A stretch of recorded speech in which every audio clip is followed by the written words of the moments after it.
Hey, we are live. We are live. We have got Thirsty Thursday Toys, Adam here with us.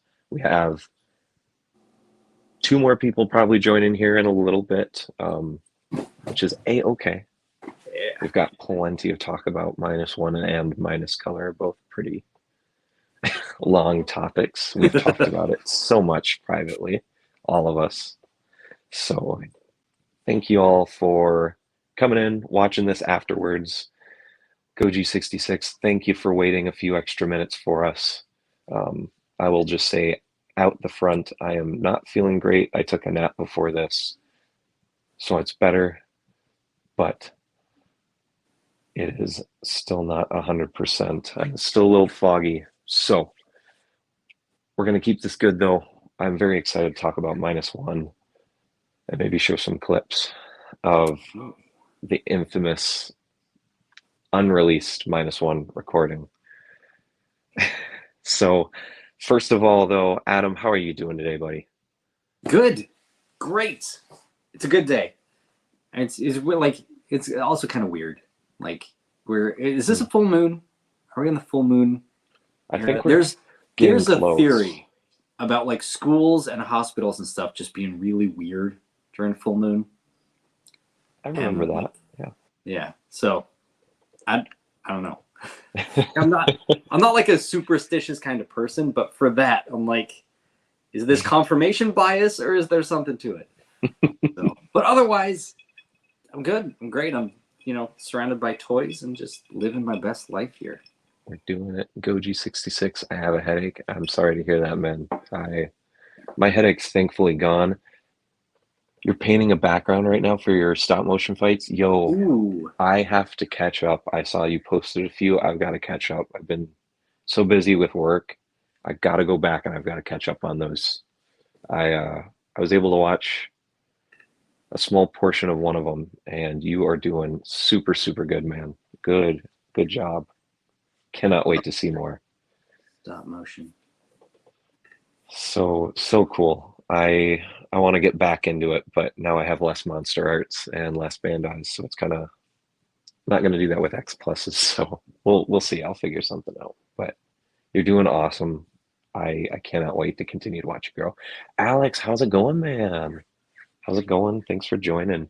So Minus One, it has been out or not been out now for almost a week. And that's just kind of crazy to think about. Like, I've seen a lot of people posting, like, it's kind of weird to think that this movie was supposed to be here for a week. And then, Minus Color got announced, and we didn't even think we were going to get it. And yet, we got the whole movie for a month, and we got Minus Color for a week. And it's... Minus One is just crazy, man.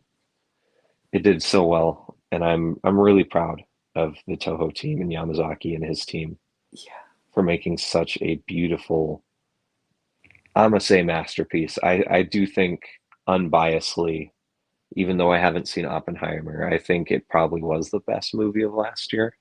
And you could say it's the best movie of this year because Minus Color was released this year in Japan and the US. And I think it did get UK dates as well, I believe. I might be wrong on that. Hopefully the UK got it. But we'll talk about the Minus One, Minus Color towards the end. I do want to talk about its regular distribution first. Because, man, that's what shook the world. It did. And like it's crazy. Jacob said, like, it's an important film. Yeah. And I agree.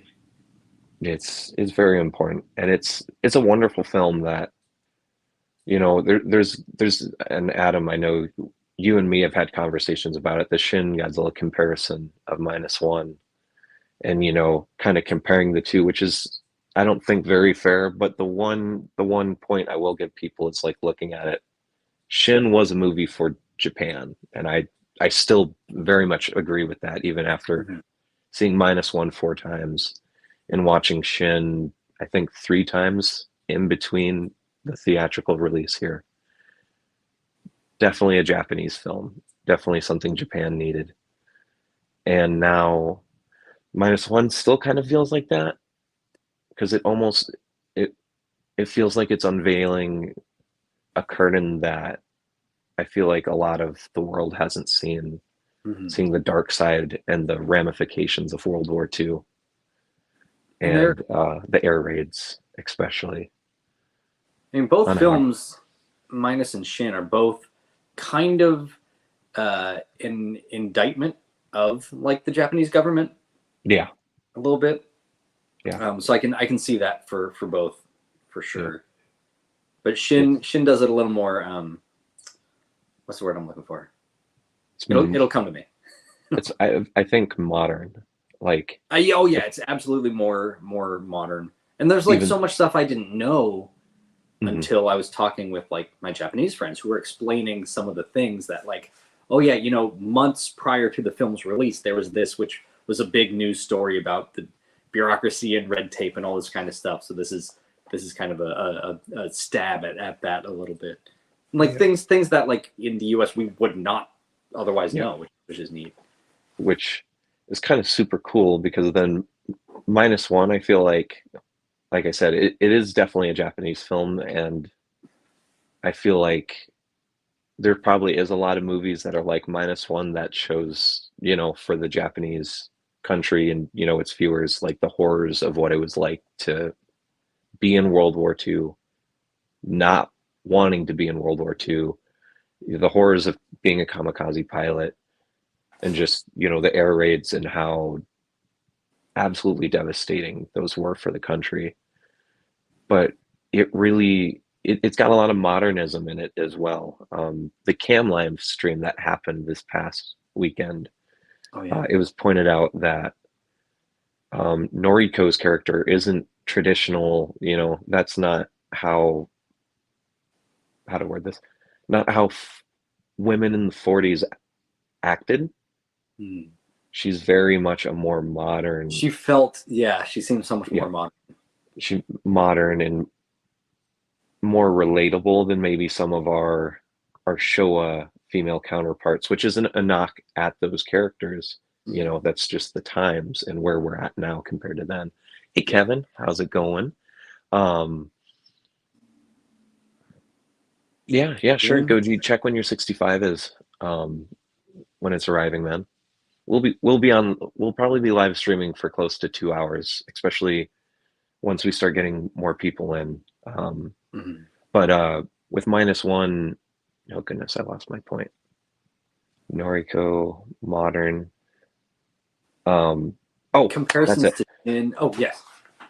So not that I want this to get political, but I Mhm. feel like there's a lot of political minor comments made throughout Minus One that works with the Japanese government. But I feel like where we're at in the US, regardless of where you're at, I don't care. We're not going to talk about it. Not right now, at least. Um, can apply perfectly to where our government is right now and the world itself. There's a lot of governments that keep secrets or gag orders, as Mhm. their captain kept saying, secrets are their favorite gag orders. And I feel like that is such a modern comment that really bleeds from the 40s and World War II to now. And it's still very much a problem. And it's just fun to see stuff like that and see how, just looking at the film cinematography, one three times, Alex. I've got the iPad shifted here, guys. So if I look over to the camera right, or if I looks like I'm looking at Adam's screen, not being rude, I'm just looking at the larger screen. It helps with my eyes right now because I have to look into the selfie ring and it's just blinding me. Oh So yeah. I don't mean to avert my eyes from the camera, guys. Seen Minus One three times, how heavy the strong film, cannot watch the film after watching clips, hyperventilate A plus. It's getting better, it's super slow for me. Yeah, Alex, I agree. Like, I even though financially I'm kind of not in the best place right now, I'm getting into my new job, I'm getting it figured out, I'm getting used to getting paid weekly, which has been a huge change. But I I'll agree. Minus One for me is like, it's hard. It's a hard film to watch. I wanted to watch this film 10 plus times, but every time I got up to a night to go to it, I was like, do I want to subject myself to the emotional pulling? Had you guys watched the movie? I've never seen it. It was for the US, it had a theater run and it went on for a month. It went from December 1st, technically, but it was No, the November, what, 29th? Yes, November 29th was the special premiere. And then it went all the way up until February 1st. Well, some places had it till the 1st. A lot of places lost it January 30th. Like mid, So, yeah. yeah, we had it till the 30th. It's a very emotional film. And it, for a guy who can or is very emotional, who likes movies like this, who sometimes even dangerously allows myself to really like just let the movie flow in and just get sucked in. This was a tough movie to watch. Very, very tough. It is very, very hard. It still does. I get shaky thinking about some of the scenes. And when we get to talking about Minus One in Minus Color, it was hard.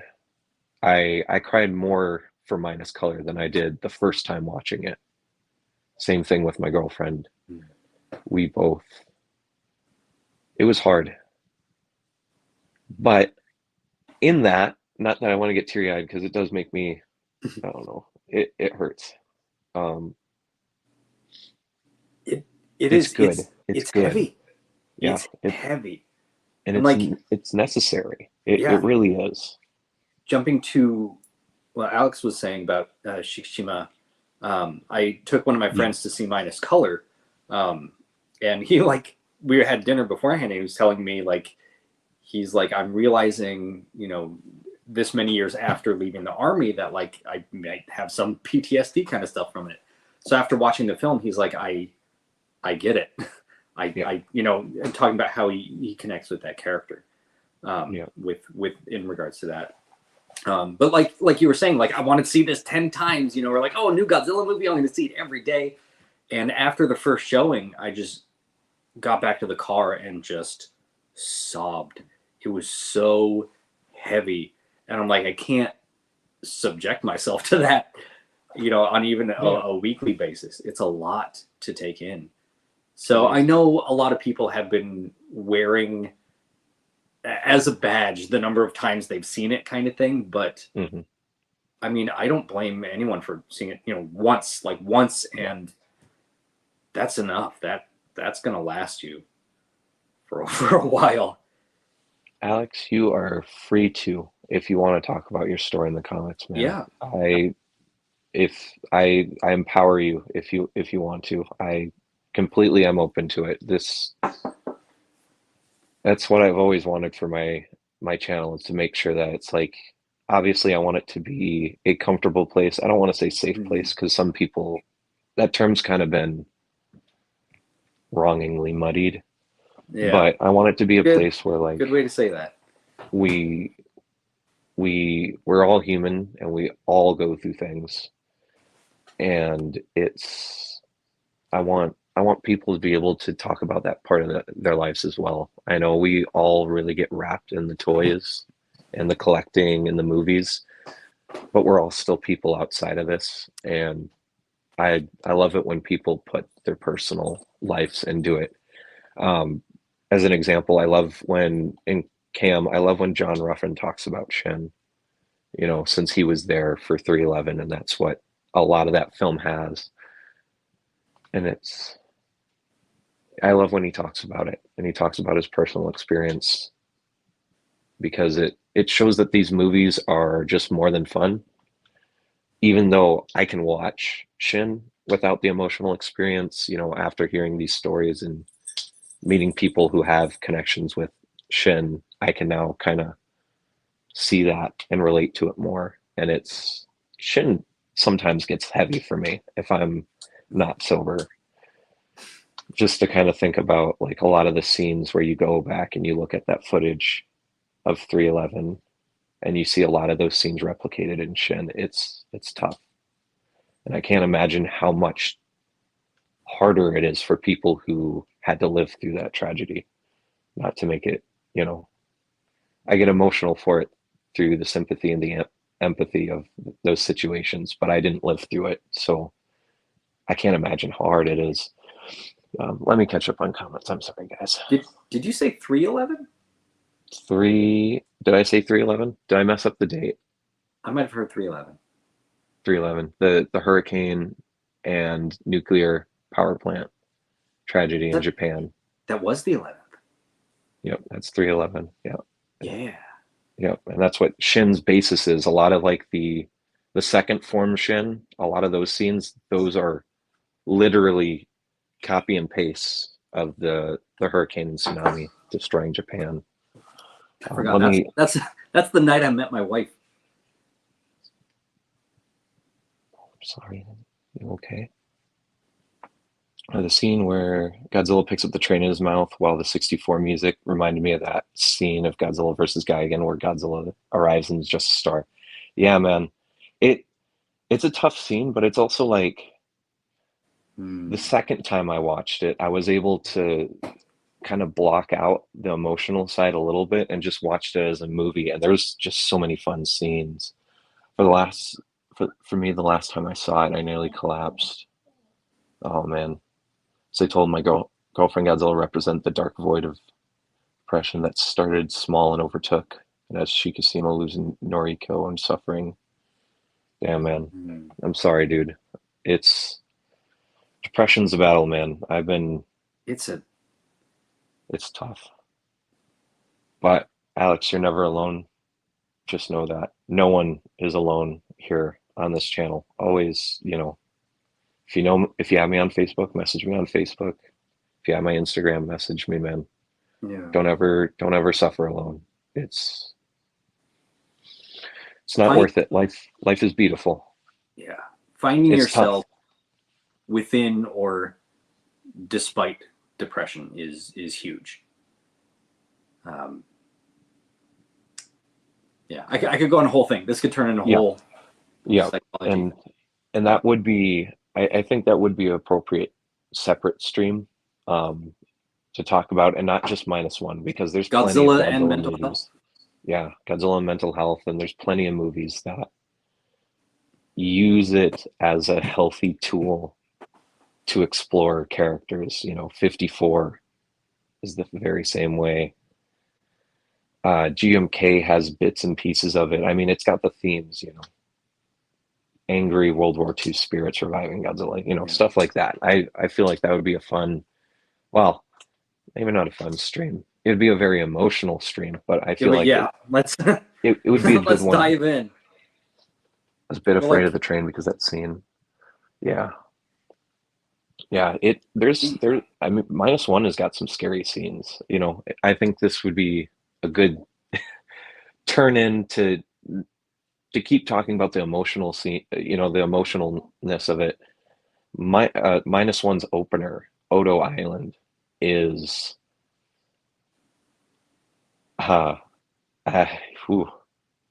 loved it. The Odo Island sequence is probably my favorite or second favorite. Yeah. Like, it's right up there. Is it right below the Jaws sequence? I mean, for me now, or do you do Ginza? See, I'm a little weird. I like the final scene when Godzilla rises up and he's all deformed and he's blind and his head's pushed in, and he's just the book clears it up more that Godzilla wasn't a hateful being.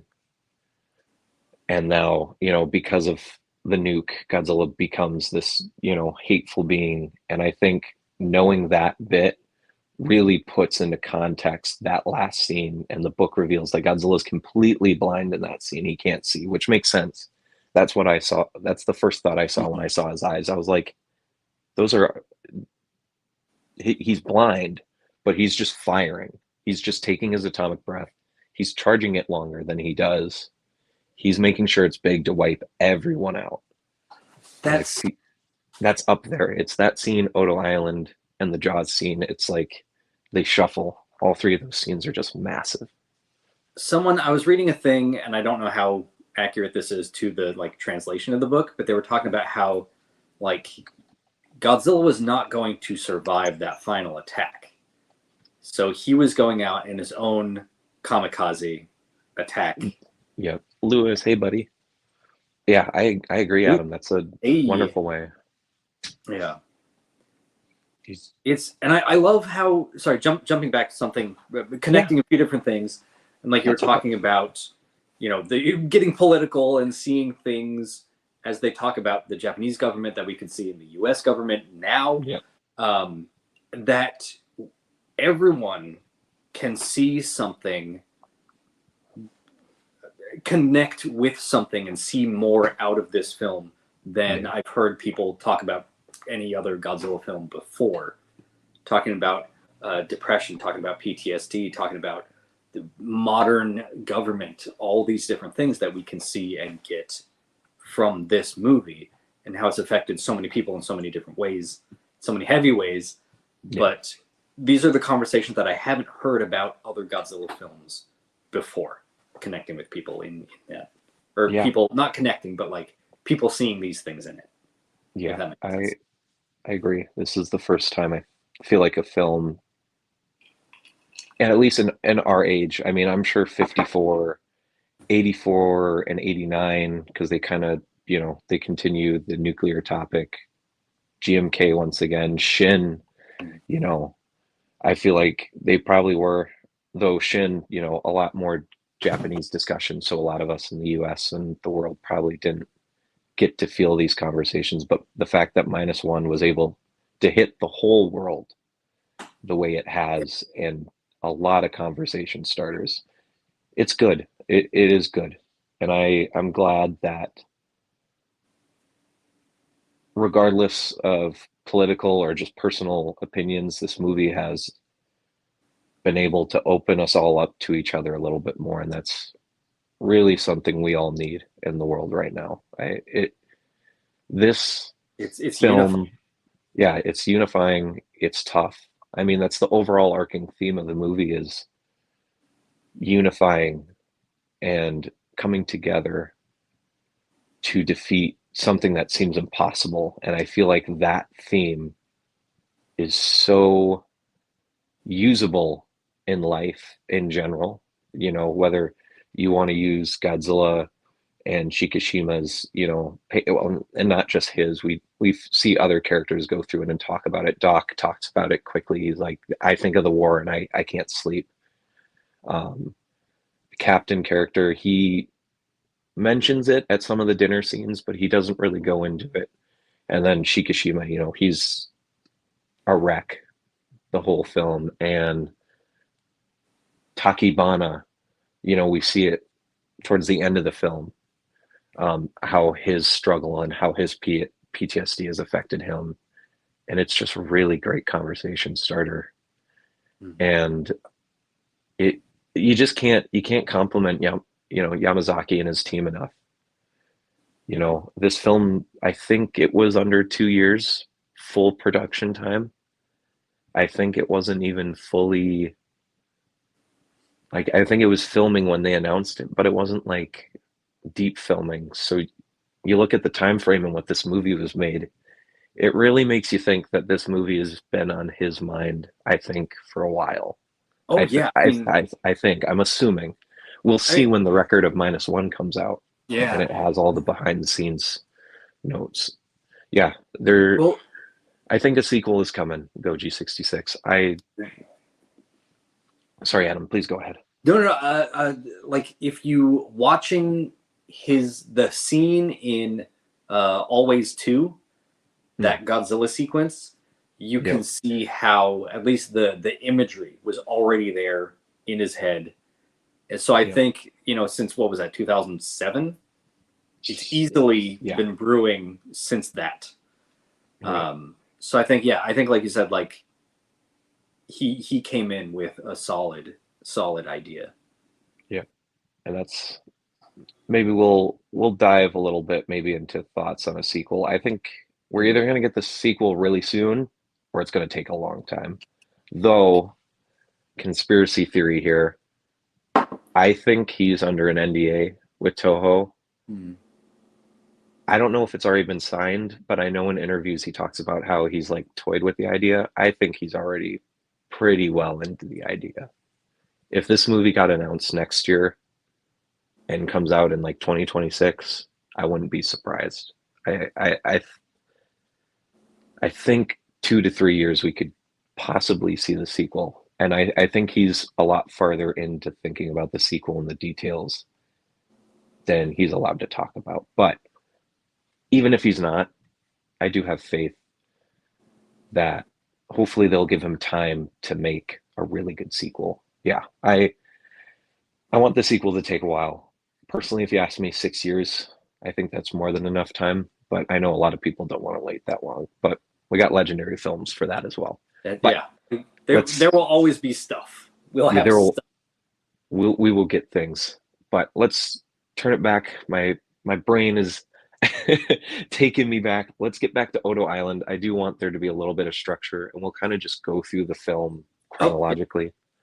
Odo Island, one of my favorite scenes. We'll save the minus color stuff for that part of the stream. I love that scene in color. I think it's beautiful. I think it's horrifying. Goji66, I think you said you were scared.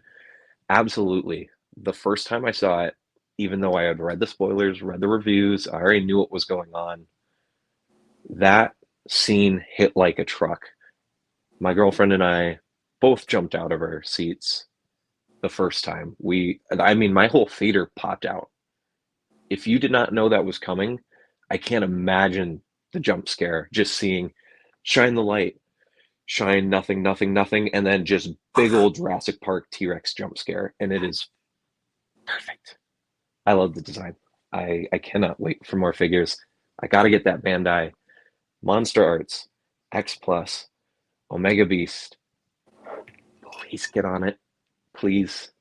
I need a good 40 centimeter scale figure of Odo Island Godzilla. I need it to be sharp. I need it to be aggressive. Adam, what did you think of Odo Island?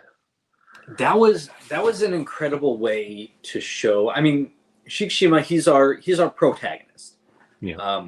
But one thing I love about certain pieces of writing is when you have a protagonist who's not necessarily a hero or a good person. Because in a lot of stories we have like, oh, here's our main character. They're a great person. They're a hero. We love them from the get go. But we're presented. So the first thing we learn about him is he's shirking his duty, however awful that is that's been placed upon him, and then he again fails to act, which gets everyone killed. So far we've learned these negative things about this character, but we still care about them. So I think just from a writing standpoint, that was really well done in that context. So it wasn't just here's setting up this character, but we got Godzilla action as well right from the gate.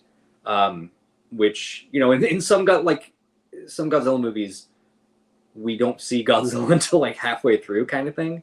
Yeah. So this was great. Like, let's start here. Boom, here's Godzilla. Then we can get into the other character stuff, and our thirst for Godzilla has been quenched for a while, and that we can then, you know, watch these other characters. So I think that was a great way to open the film from so many different aspects. Yeah, it's nice. Also, I maybe should have stated it. The book is different.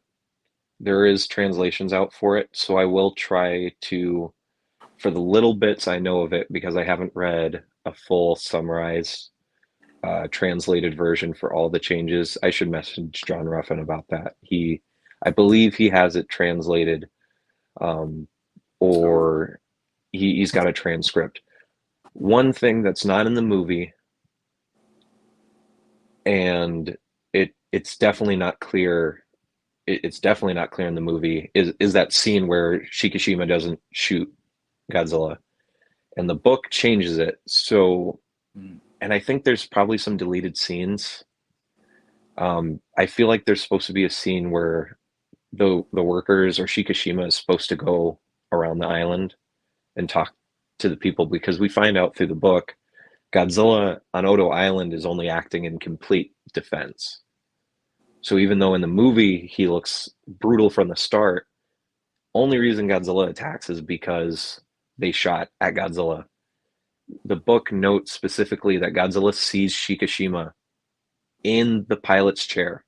Notice it, that big scene, you know, it's now in all the trailers where Godzilla looks over. Yeah. He is looking straight at Shikishima. And he's just, or, you know, it, because we don't have a gender on Godzilla, so it's it. It doesn't attack Shikishima because it knows Shikishima won't shoot. The only reason everyone dies on that is because they fire. They're attacking him. Yeah, and that, wow. Yeah, which, you know, Adam and I, we've talked about it. The one line in the trailer that's not in the movie is that creature will never forgive us. That adds so much. The book adds so much to that line and why it's missing. And it does make me curious on why maybe those select scenes or transcripts, maybe they never got filmed, aren't in the movie. And maybe it was just to keep the film shorter. It's paced very, very well, in my opinion. Yeah. But it shows Godzilla isn't out for blood in that scene, even though Godzilla does brutally destroy that garrison of repairmen. It's only because they shot. And that's kind of its beautiful... the beautiful arcing of the film is it goes back to 54. We pay for what we do as humans. And I think there's a debate on a philosophical level saying that humankind still, you know, in real world, not talking about Godzilla, we still haven't paid for the tragedy of the bombs and the testing in those islands. And I think that really, this film quietly in the book really pushes that it's like, if they didn't shoot Godzilla, they would have lived. If we didn't drop the bomb, Godzilla wouldn't have kept on mutating, because we also find out regeneration is Godzilla's natural ability. It's not something he gets from getting nuked, and that's how he changes. And that's something I know a lot of people wanted to see, that we only see the eye blur, you know, the bulge and squelch. And then in black and white, I think it did better. It showed some of the extra details of him starting to regenerate again, and then it switches. But that's pretty much the story, is Godzilla's damaged, and then he heals again.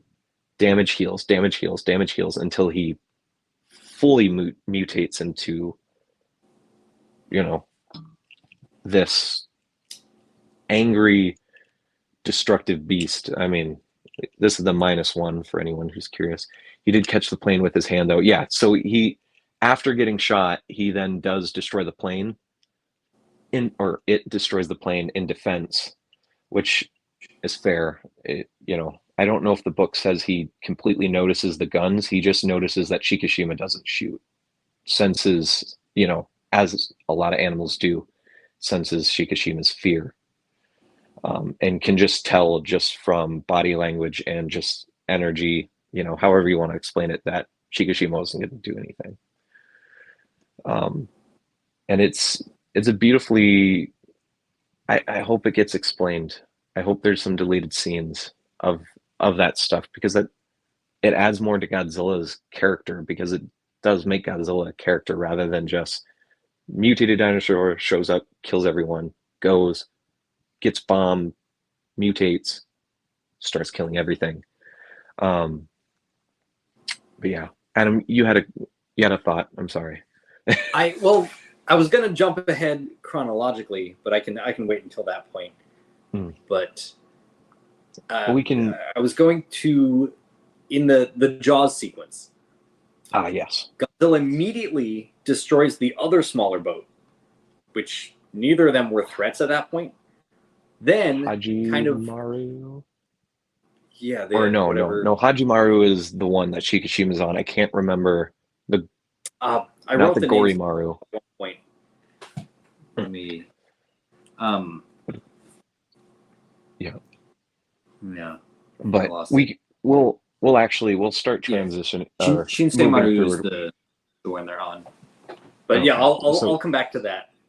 Yep, we'll get to that. We'll start moving forward because not that I want to downplay the human sequences because that's like I love the Godzilla action in this film. But Minus One is a film you could take out Godzilla and replace it with a more historically real issue, and it'd work because the human context, the human scenes are done perfectly. Shikishima is perfectly written. Noriko, perfectly written. You know, when we get into, you know, Shikishima and his job, those three characters, beautifully written. Later on in the movie, even like the characters that are only there for a few seconds, like the ex-general and a lot of the workers that we see when they're all meeting up to defeat Godzilla. Really good written support, you know, like minute frame, you know, minute time lapse characters where they're only in the film for maybe a minute. But it, I like Adam said, like starting off with Odo Island, just immediately out of the gate, showing us that Shikishima, even though he did the right thing humanity wise by not allowing himself to fall under pressure, he still went against his government. He still lies to the mechanics and Tachibana, excuse me, um, about his plane being faulty. And then it cuts, you know, after the island, they have the one of the scenes that wasn't as emotionally pulling in the color version, but I think in black and white, like all of the military sequences in the beginning of the film hit because that's what they had back then. It almost feels like it's legitimate footage of back then besides it, you know, looking 4K and crisp. Almost felt like upscaled World War II footage. And we see Shikishima get something from Tachibana, doesn't really say anything to him, trips, and then we move to learning that Shikishima's family died in the air raids. We have his aunt. She's also called Miss Shikishima later in the film. So I don't know if she's like an aunt or a relative. That's yeah. So that was confusing to me the first time I saw it. So that's a neighbor. Yeah. But she's called that. Are you talking about the telegram when that's delivered? Yeah. Or yeah, is that the guy? She says yes because you know she's in the house right now. So she's like, yeah, Oh, you know, I'll accept it on their behalf, kind of thing. okay. Okay. Yeah, See, I kind of figured, but the four times watching it, it's just like I get that that point isn't to be like Miss Shikishima. It's supposed to be the tension of why is, you know, his household getting a telegram, you know, because that's after Ginza. But right. Yeah, we'll get there. But the beautiful sequence of building up our two main protagonists, building the relationship and the dynamic of what Shikishima and Noriko have, and then Akiko as well. This first chunk is done really, really damn well. I enjoy the music, the score, even though some of those tracks aren't on the CD, which is that really one song, that montage the song. the guitar. Yeah, I think that's a copywritten song. I don't think that was written for the movie. I think that's taken from somewhere, which is maybe why they couldn't include it. Possibly. I haven't looked into it I enough. last I've heard it was made for the soundtrack, but Okay, so it there's was no original. name for it. It's just gone, which is sad because it's a beautifully It's written beautiful. 40-second piece. And if it has a grander scale version, please, please Toho release it, please. I and another quick thing about the CD, the CD is also out of order. Super Yeah. super weird. It was weird listening to it the week before the early premiere, watching the movie, noticing it was very out of order, Like, and then wait. listening to it again. Because like Suit One, the Godzilla theme, Suit One, you know, it's definitely not their original Yeah, track. The those Godzilla Godzilla suits, suites are all over the place. yeah, they're all over the place on the CD, but the first Godzilla theme doesn't play until Ginza. Because But it it plays before Eulogy, which is the Tahoe or the Taiyo boat clash. The Jaws scene after the Jaws scene, which we'll get to. but the human characters and their drama and their relationship is built beautifully. There's still suspense, and I think it's done purposely between this relationship between the two main protagonists. Like, you don't know until almost halfway through the film that they're not a couple, which I feel like is kind of a quiet. It's almost a quiet twist, and I think that for Noriko, it really that's where her character just like it's good, and I like where it is. She's super relatable. It just goes up for her from that point because the third viewing that I watched the film, I didn't realize how much emotion she was holding back in a lot of the scenes. Like there's a scene a little bit later on where everyone's at the house. Shikishima, well, actually, it's in this sequence. It's after the montage because that's the 2 year break. It reveals that Shikishima's got this job. It pays well. It's government. He saves up. He buys a house. Akiko and Noriko are still there. Doc, Cap, and Kid. I'll just use their nicknames, especially Kid's. His name is said once, I think, his last name. I don't Never remember. said again. It's Mizuhara, I believe. Maybe it's said twice. It starts with an M. It's not mentioned, yeah, or they all come over, they're talking, and Doc takes a Polaroid photo of Noriko, and Doc takes a picture of her. Captain makes a joke where he's like, don't covet this Married photo, and woman. he's like, she's a married woman, and then it's revealed that she's not. Yeah. And I think it for her character it shoots it up because there's a lot of scenes for her that I think she's holding back tears. She's obviously very distressed because then Shikishima makes a comment where everyone's like, why aren't you married? You guys got a beautiful, like how your family is Yeah. You formed. like, It's beautiful. let them be happy together. And Shikishima freaks out and he says, I don't want that.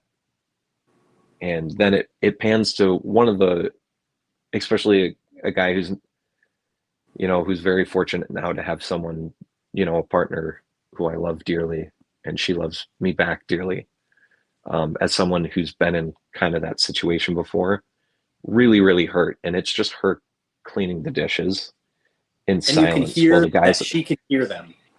yeah, and they're Yeah. purposely like whispering. Like that, I feel like was very 40s. Like that in today's standards, not really socially acceptable in any situation. But back then, it still kind of fits with the times. And it just really hurt, that scene, seeing her just sitting there cleaning the dishes. It hurts, and that kind of kicks off the human drama and this really, really hard. I I feel like it might be harder, especially for younger audiences or people who maybe like love and relationships aren't a very big part of their lives, which is fine. There's some people who aren't chasing after it, and that's absolutely okay. I feel like for people that have been in that situation or similar situations, the drama between those two ramps up because Shikishima keeps having PTSD episodes. He keeps having nightmares, we learn, and he can't deal with it. And he has massive freaks out. His first one, he tackles Noriko He's like, and "Are you real? Is any of this real? Am I dead?" yeah, he's on top of her and he's holding her. And I feel like that's like a slight scene to maybe show that Noriko has been through some really not okay situations. And she pushes him. And then thankfully they put it to where Shikishima immediately realizes that that wasn't okay. Even with his PTSD burst and suffering, you can see it in his eyes. He's like, "Ooh, that wasn't good." And they have this like kind of stare before Shikishima does this like really painful like starts grabbing his head and he just curls. And it sets up this beautiful drama that happens two more times before Noriko learns about Shikishima's life. And it's just tough to watch. The second one happens after the Jaws scene, which I'll pause that thought and we'll talk about the Jaws scene. The Jaws scene, the montage of finding out the US isn't going to do anything because of Russia hurts. I think for a US audience, especially if you're very high on sympathy and empathy, I feel like for me especially that scene hurt. You know, this isn't real, you know, but just thinking about that with Cold War times and like the tension between two nations, a nation wasn't able to send more help to fight Godzilla because of our dumb political and territorial, you know, are issues that we shouldn't be, you know, we should all try to get along with each other. But because at that time, and even today, um, two Russia and US can't get along, it caused Japan to suffer heavily and the US to suffer too, because Godzilla's literally just destroying every boat he comes in contact. He hunts them. You know, they show that montage of the map of him swimming up, and you can see Godzilla's not 2014. You know, he's not like 2014 where he's going somewhere and the boats are just there. He is going boat and then boat and then boat. Yep. He's kind of he is tracking them down and he is killing every single boat that he can get to, which is super big. And then it goes back to what Adam was going to say about the Jaws scene earlier, that the second boat that doesn't have Shikishima, you know, our main cast on it, Godzilla goes, immediately destroys it. They see the fish, Shikishima starts panicking, Doc's like, no, we can handle this. And then they hear the rumbling of Godzilla, because he probably did a legitimate shark attack where he was low, comes up, in, gone, boat is gone. Such a wonderful scene. You know, we talk about the Jaws scene that happens directly after, but I feel like that moment, and even like the bits of drama before that where we find Doc has PTSD, Cap kind of suggests that he does as well, where he goes off talking about he's not a fan of Japan's government. They hide things, gag orders. You know, we get that political drama into the film, and it's beautiful. It's a beautiful sequence that then leads up to the tension of revealing that Godzilla has double and extra'd inside, and seeing Kid watch that and then fall over, almost unable to say anything, was perfect. You know, and then Shikishima being like, we're screwed. And then Doc just be like, we have to do this. Nope, we're going to run. And then it leads into that beautiful sequence that IGN thankfully was able to reveal early. Well, most of it. It doesn't show the hidden, one of the big twists of the film. And I don't know about you, Adam, but I talked about this during the initial reaction to -1 stream in December. So I'll try to keep my side of it. I think Adam joined late and you didn't get to talk about it. So I'll try to let you talk more about it. But I love that scene. I love that it is absolutely Jaws. Anyone who doesn't think that's a Jaws reference, maybe should go see Jaws again. You know, just, I think it's on Netflix or HBO. It's streaming. Check it out again. It is so much Jaws, and it is a beautiful scene that almost has its own mini movie arc where there's a beginning, middle, and end, and the way it crescendos into the bomb going off in Godzilla's mouth, and then we learn why this Godzilla is absolutely one of the biggest threats, is beautiful. Adam, take it away, my friend. Yeah, no, I love that sequence. I read that as Godzilla's playing with them. Like, he's faster than the boat, but he's just trailing behind. Like, reminded me of my cat. It's like I'm playing with you. And like, even though he's getting shot at, so you'd think he would then go attack. Like, okay, well, but he's like, no, I can survive this. It's whatever. It's not fun. But then, you know, eventually after to blow half his face off, then he's like, okay, now it's time. And then the cruiser shows up and he just annihilates it. Beautiful. And the music for that scene is perfect. When because Eulogy, the name of the track is Eulogy. Eulogy is in the trailer.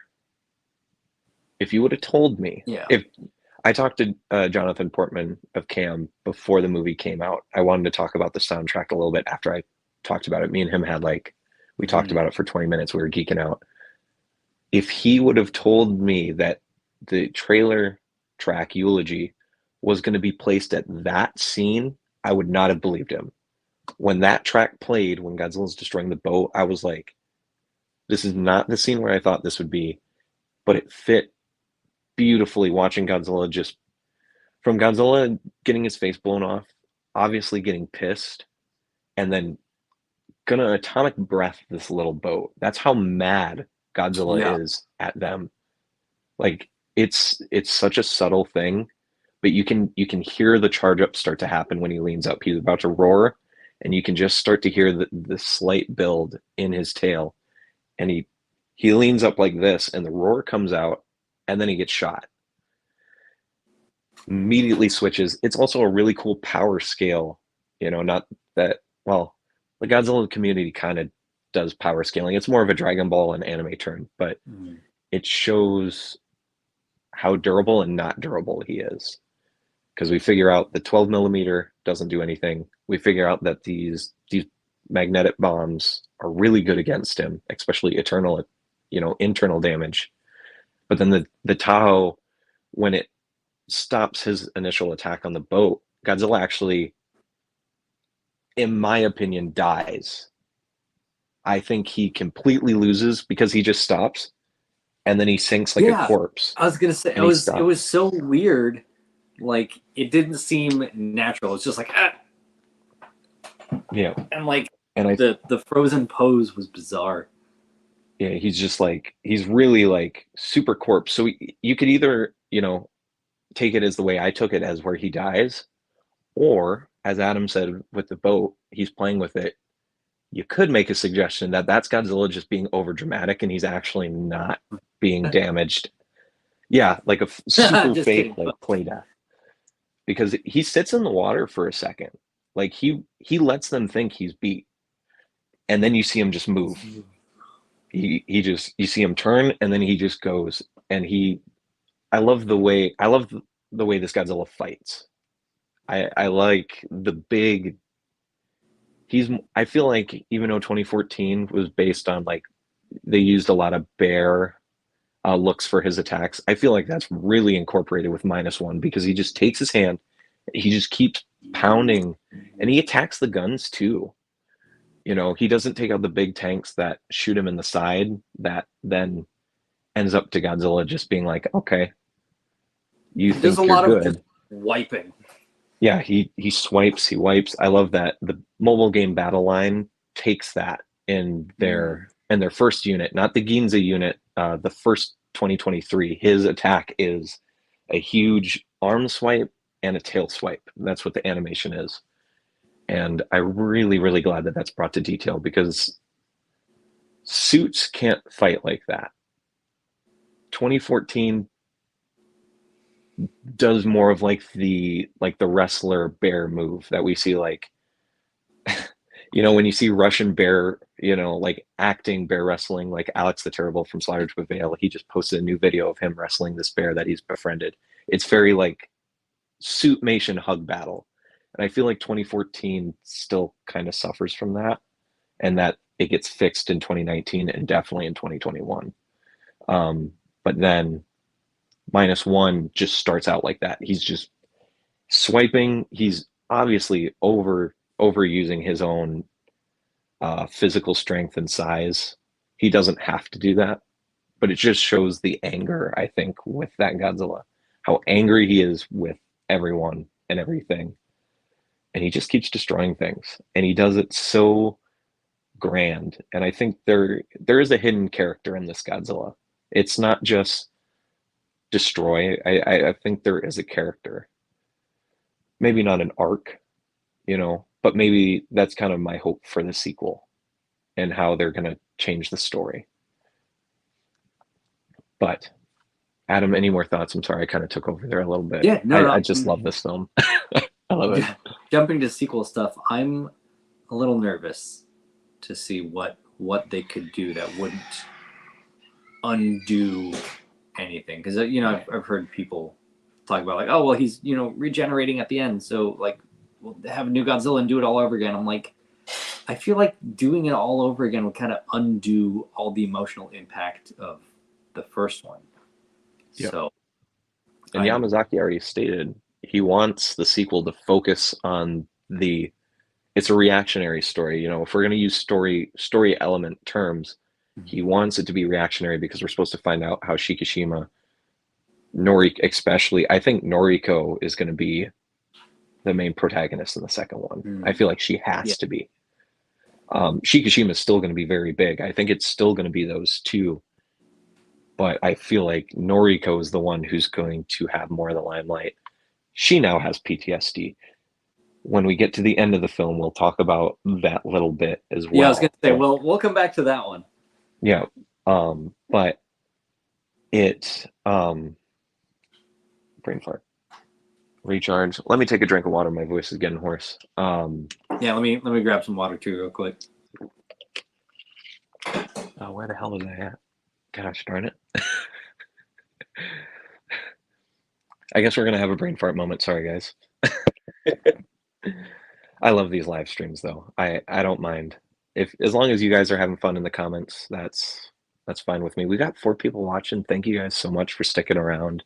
Even if you're going in and out of the stream, thank you so much. Like, I know Goji66, you stated you're going in and out of the stream, and that's absolutely okay. Don't feel like you have to stay the whole time. That's the wonderful thing about YouTube. These live streams will be on the channel forever. I normally don't delete these. I don't private these. So always welcome to come back and talk. Or if you haven't seen the film and you don't want any more spoilers, come back to when you can get it, But I just thank you all for taking time out of your night, especially a Monday night, coming out and hanging out. I really do appreciate it. So we were bear attacks and then sequel reactionary. I guess we'll end.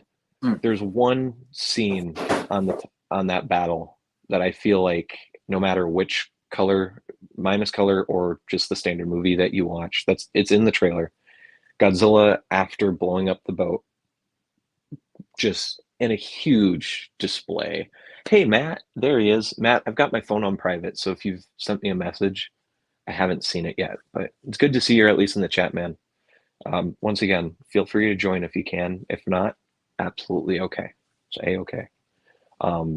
The scene where Godzilla, it reveals that the atomic breath hurts Godzilla, and he's scarred and he's red for the first time, and he just roars triumphantly.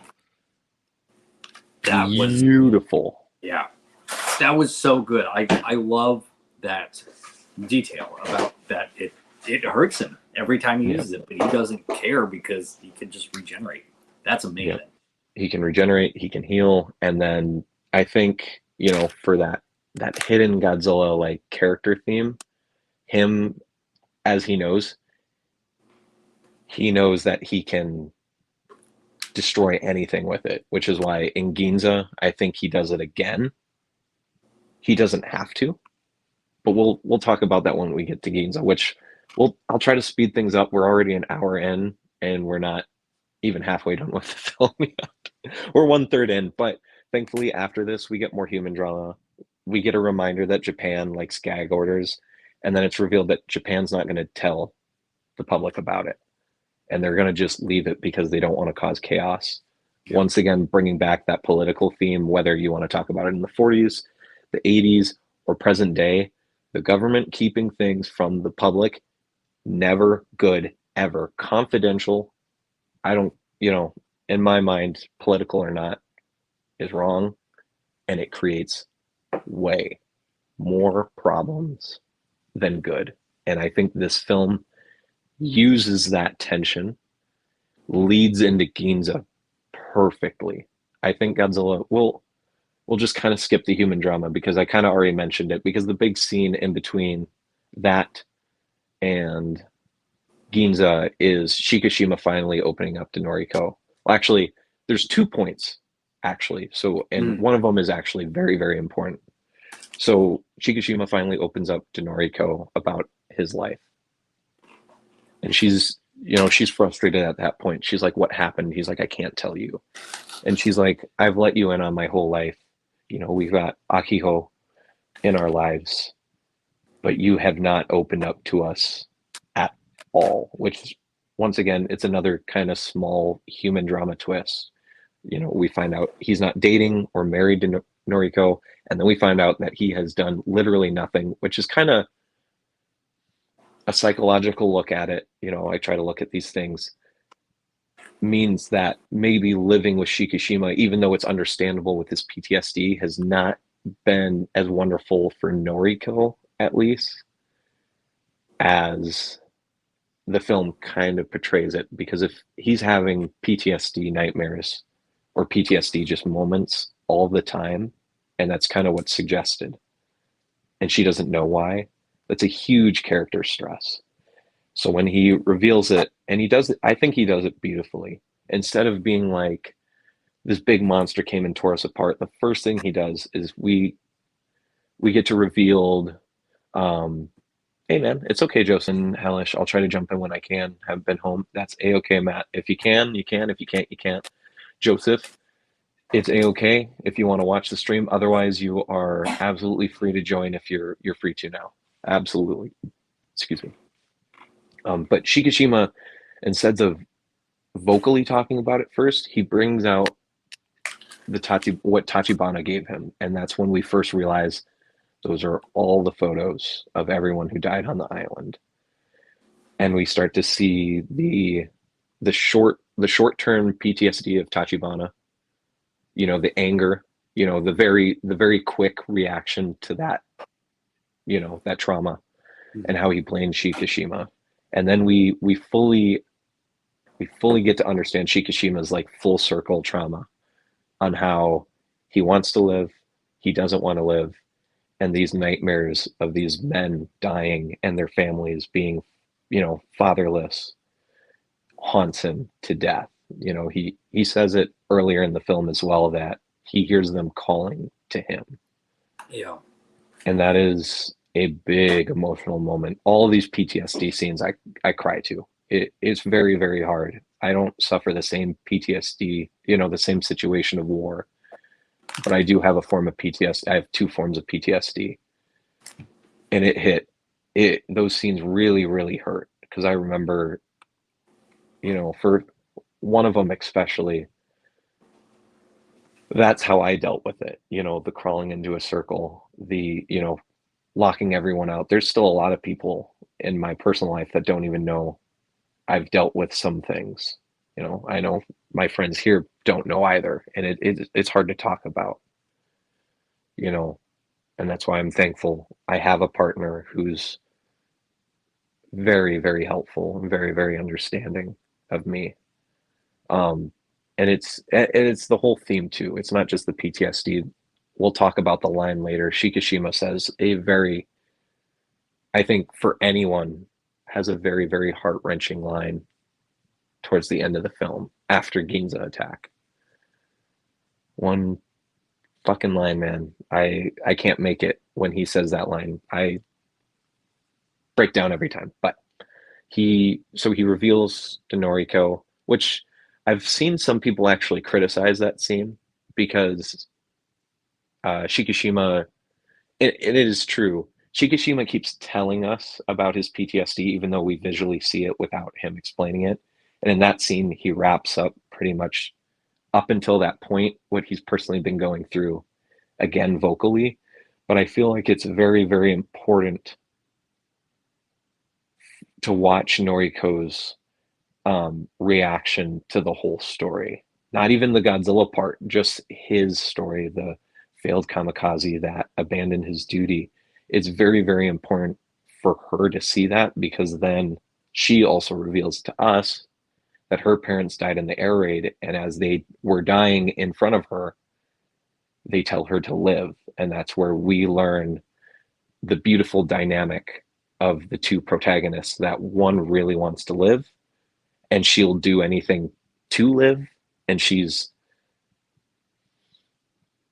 you know, at least from what we see in the film, she's dealing with her trauma pretty well. I'm sure she's still going through a lot. I can't imagine, you know, living through the air raids, what that would do to someone. But we don't get to see her reaction to those things. She's kind of built as the strong one. And then we have Shikishima, who also wants to live, but is struggling with his will to live. And like And she doesn't feel the guilt that he feels. He's like, yeah, I also want to live, but I feel so bad about the things I've done to ensure that. yeah, And she's, you know, she's like, don't. yeah. Um, I'll sum it up.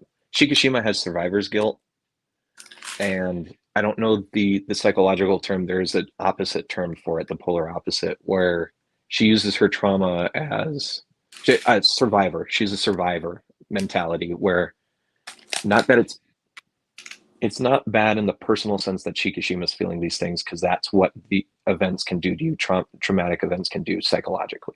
You know, it's not wrong to feel that way. It's just the fact that he's not getting help, and it's obviously deteriorating him, and that's where it's bad. Where she's the opposite, to where she took that trauma, she used it as a strengthener and a provider to be like, I lived this. Everyone who lived World War II lived for a reason, and that's her driving force. She uses that trauma as we can assume a little bit later as a positive enforcer. And I feel like probably in scenes we don't see her, she's a very positive person to look to overall in her community. I think she's a very positive light. It's suggested a little bit after the Ginza attack, very subtly, but I think she's a shining light in a very horrible situation, especially because I she took a child that's not hers as well, which I didn't mention at all. You know, she took a child that's not even hers, didn't know how to care for it, but she did it, and she didn't abandon the child, and neither did Shikishima, which is not to move backwards and not to interrupt Adam, but I think that's very important to bring up. As Adam said, you know, like we're seeing him, even if it's the humanely right thing to do, he still abandoned his post. He didn't shoot Godzilla. You know, he's feeling this guilt. But when it came time that he was handed a child in a situation he doesn't know, not his child, he puts her on the bench, starts to walk away, looks back, realizes, I can't do that. Not even thinking of, you know, the girl that handed it to him. He's just like, I cannot do this.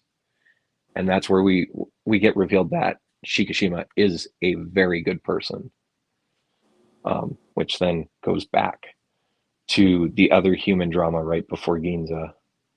The reveal that Noriko has a job and she's planning on moving out. And there's a very, very heartbreaking line that she shares. And that the first time I noticed it, but it was the second, third, and the fourth time where I feel like the emotional relevance really hit, where she's talking. She's like, well, it's time I stand on my own.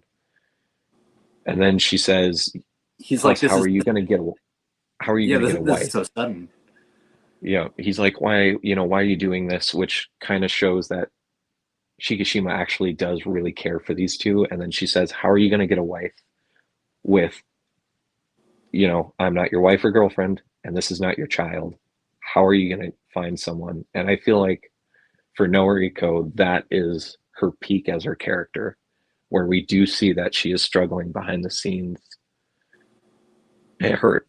It hurt a lot. That line is a spearhead. You know, and it sucks, but it it then gets worse. You know, and it leads into Ginza. Adam, do you have anything to say before we get into what probably is the meat and potatoes of the film? Yeah, I like how in that scene when he's explaining this whole thing, like Mm-hmm. if I feel like if this were an American film, there would be a whole thing where like she doesn't believe him and thinks he's crazy. What a giant monster! If you don't want to be honest, you know, just say so, you know, kind of thing. But there was none of that. He's like, yeah, this monster came, and she's like, oh my god, and Yeah, like because if you've just lived through all that, then anything is on the table, right? yeah, And then you know, then we have Ginza, and like there it is. That even if she had doubts and didn't express them, not anymore. Because is that Godzilla? Yes, yes, it The is. beautiful Welcome to walk-up scene. The beautiful walk-up scene. I think the whole Ginza sequence is beautiful. It's short. It's like maybe 10 minutes, I think, but it is done to the absolute point. I think anyone, if they had a doubt on Yamazaki, I feel like Ginza is like, if you didn't believe in him, he really knows what he's doing because that scene, we see, it's the night after, or the morning after Noriko says she's got a job, or at least around there. Maybe she's been within working that for a time little frame. bit. Yeah, there is a time gap. Um, we see Shikishima is actually being a dad, even though he told Akiko he's not her dad. He's being a dad. He's being wonderful. We get that reassurance. Oh, Joseph is here. Hopefully, he hasn't been sitting here Ooh. for too long. Hey, buddy. Hi. Sorry if you've been here Hey. for a bit. I'm glad I just got you out. could get in. Oh, perfect, perfect, perfect. Let me finish my thought, and then we'll get Joseph. Not that he needs an introduction because he's been on the channel just as much. Well, he's been here a lot. So if you guys have been on the channel for at least the last almost year, you'll recognize Joseph, who's always willing to come into the live streams and help and talk about things, and I'm very thankful about it. Yeah. Shikishima is taking care of Akiko, and there's this beautiful subtleness to it. The warning sign goes off. He doesn't react the very second it goes off. It plays for like 2 seconds, and then he realizes it's a real thing. Instead of panicking and getting up or doing something or even having an outburst, the very first thing he does, grabs Akiko, puts her in his embrace, and he wraps himself around her. Oh, hey man, Spinoso. Nice to see you. How are you doing? Thanks for coming by. It's a beautiful scene. It shows that even though Shikishima earlier in the film said he doesn't want this relationship or this living situation, that he really does, because the very first thing he does, he grabs her and holds her, and he holds her close and covers her. Like if the roof was going to fall down, she was not getting hit by anything. Shikishima was going to take all of it. And I think that's just a beautiful little scene. And then we hear the worst news at this point in the film is that Ginza is under attack, and then immediately switches to Noriko. And I'll pause it right there. Joseph, my friend, how are you doing tonight? Thank you for Man, stopping I'm by. feeling very drowsy at the moment because I just woke up in a panic, like, oh my gosh, I missed the stream. But turns out Oh, you're still awake. So oh, yay, doing thank good. you. Thank you for coming, man. Yeah, I no appreciate it. worries. It's always fun. I guess we'll let you catch up. So we're not talking about color minus color. I'm saving that for its own section. Of course, it'll be a lot quicker because we've already talked about the film. But what do you think of the film? Everything up to right before Ginza attack. What? Mm, So your it sets overall up. thoughts? I think it sets up the characters' motivations and narrative perfectly. You already got your main character Shikishima, Noriko, and then you got their non-legitimate child, Mm-hmm. and then you meet up with you meet up with the doc. So you basically get your entire cast before the first major attack Godzilla does.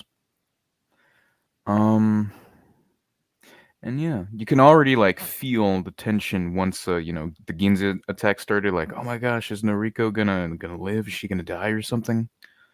Is Shikishima gonna make it on time? What about the child? Who's she gonna be with?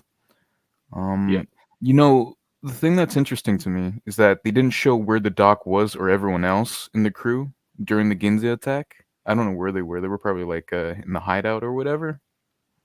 Maybe the doc was coming up with a plan. Maybe I don't know. Yeah. Yeah. But I don't know what else to add on. Um, yeah, we just knew everyone from then on.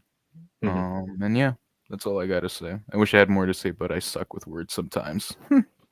That's okay, man. I will help you out here. We'll break it down to two scenes since Adam and I kind of made it pretty clear in our minds. Like the two big scenes before Ginza is Odo and the Jaws scene. So what did you think of Odo Island? Ooh, Odo Island. The whole sequence. Hmm.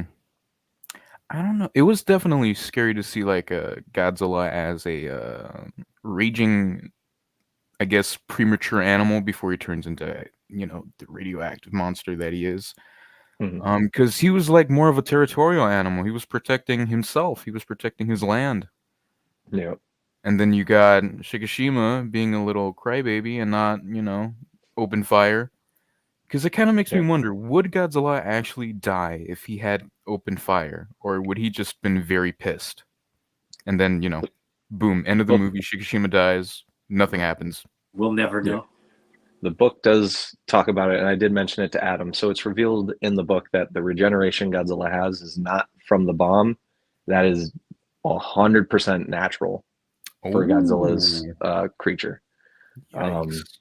So the book, which it is kind of fitting that the book does have those extra bits, and it came out after the movie because there are questions like that. And then instead of Yamazaki having to do a big interview or us having to wait for the behind the scenes book to come out, the book reveals that Godzilla's just territorial. He only raged out because he got shot, and that Godzilla sees Shikishima, can sense that Shikishima's not going to shoot, and doesn't kill Shikishima because he can tell that he's not going to do it, and then only rages out because he gets shot. The scene is a little unclear. I am pretty sure Godzilla got shot in the eye, or at least very close. So even a big it was creature very like that, close to the eye. Yeah, it was one of the repair people thing, whatever you call them. Yeah, he freaks out and shoots Godzilla in the eye. But it is revealed that Godzilla has the regeneration that early on. So no, the 20 millimeter machine gun that's supposed to kill anything that lives, as Tachibana says, would not have worked. Wouldn't have done anything.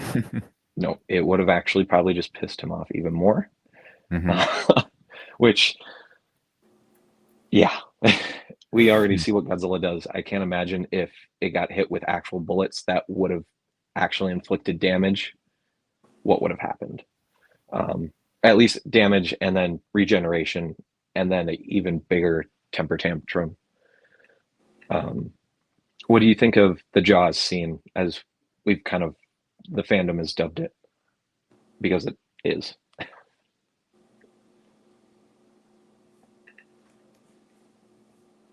Hey, Sauces, how's it going?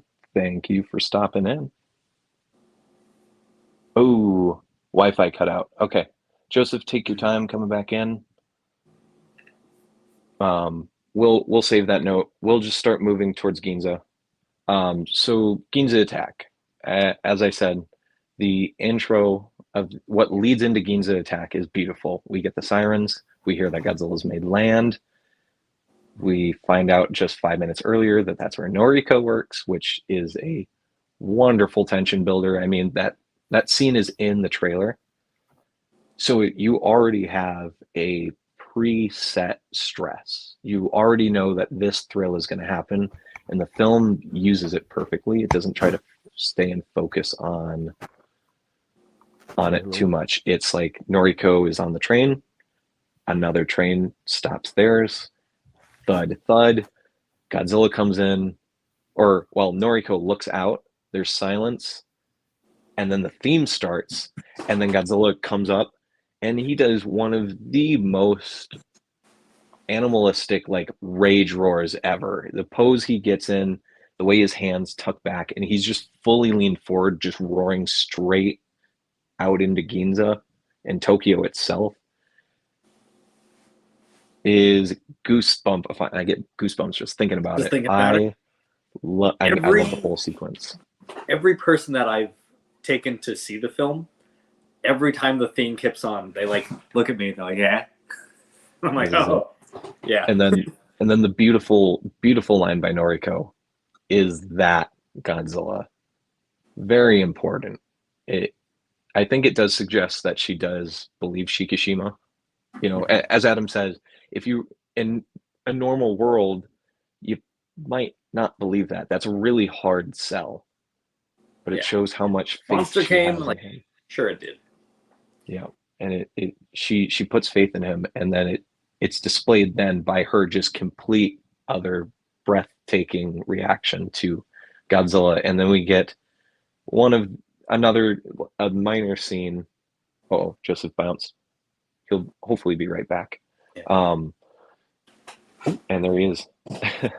It sets up the beautiful scene of the train holding, the train biter, as we call the figures of 54. And 84 also does it. And thankfully Minus One does it. It comes back. And I think it's just a beautiful, beautiful scene. Joseph, are you all good? Joseph, friend? did you want to? Yeah, I'm good. It cut out as soon as you were talking. My bad. Sweet. No, that's A-okay, man. But do you want to let us know what you thought about Jaws? The Jaws sequence all the way through to the end of it. Yeah. That was amazing. That buildup with all the dead fish rising, and then that slow rise of the sound of the siren. I guess that also sets the mood out. And then, Godzilla comes up, and that incredible CGI. I really want to figure out if that was CGI or is that like a ginormous head prop. Like it was CGI. Okay.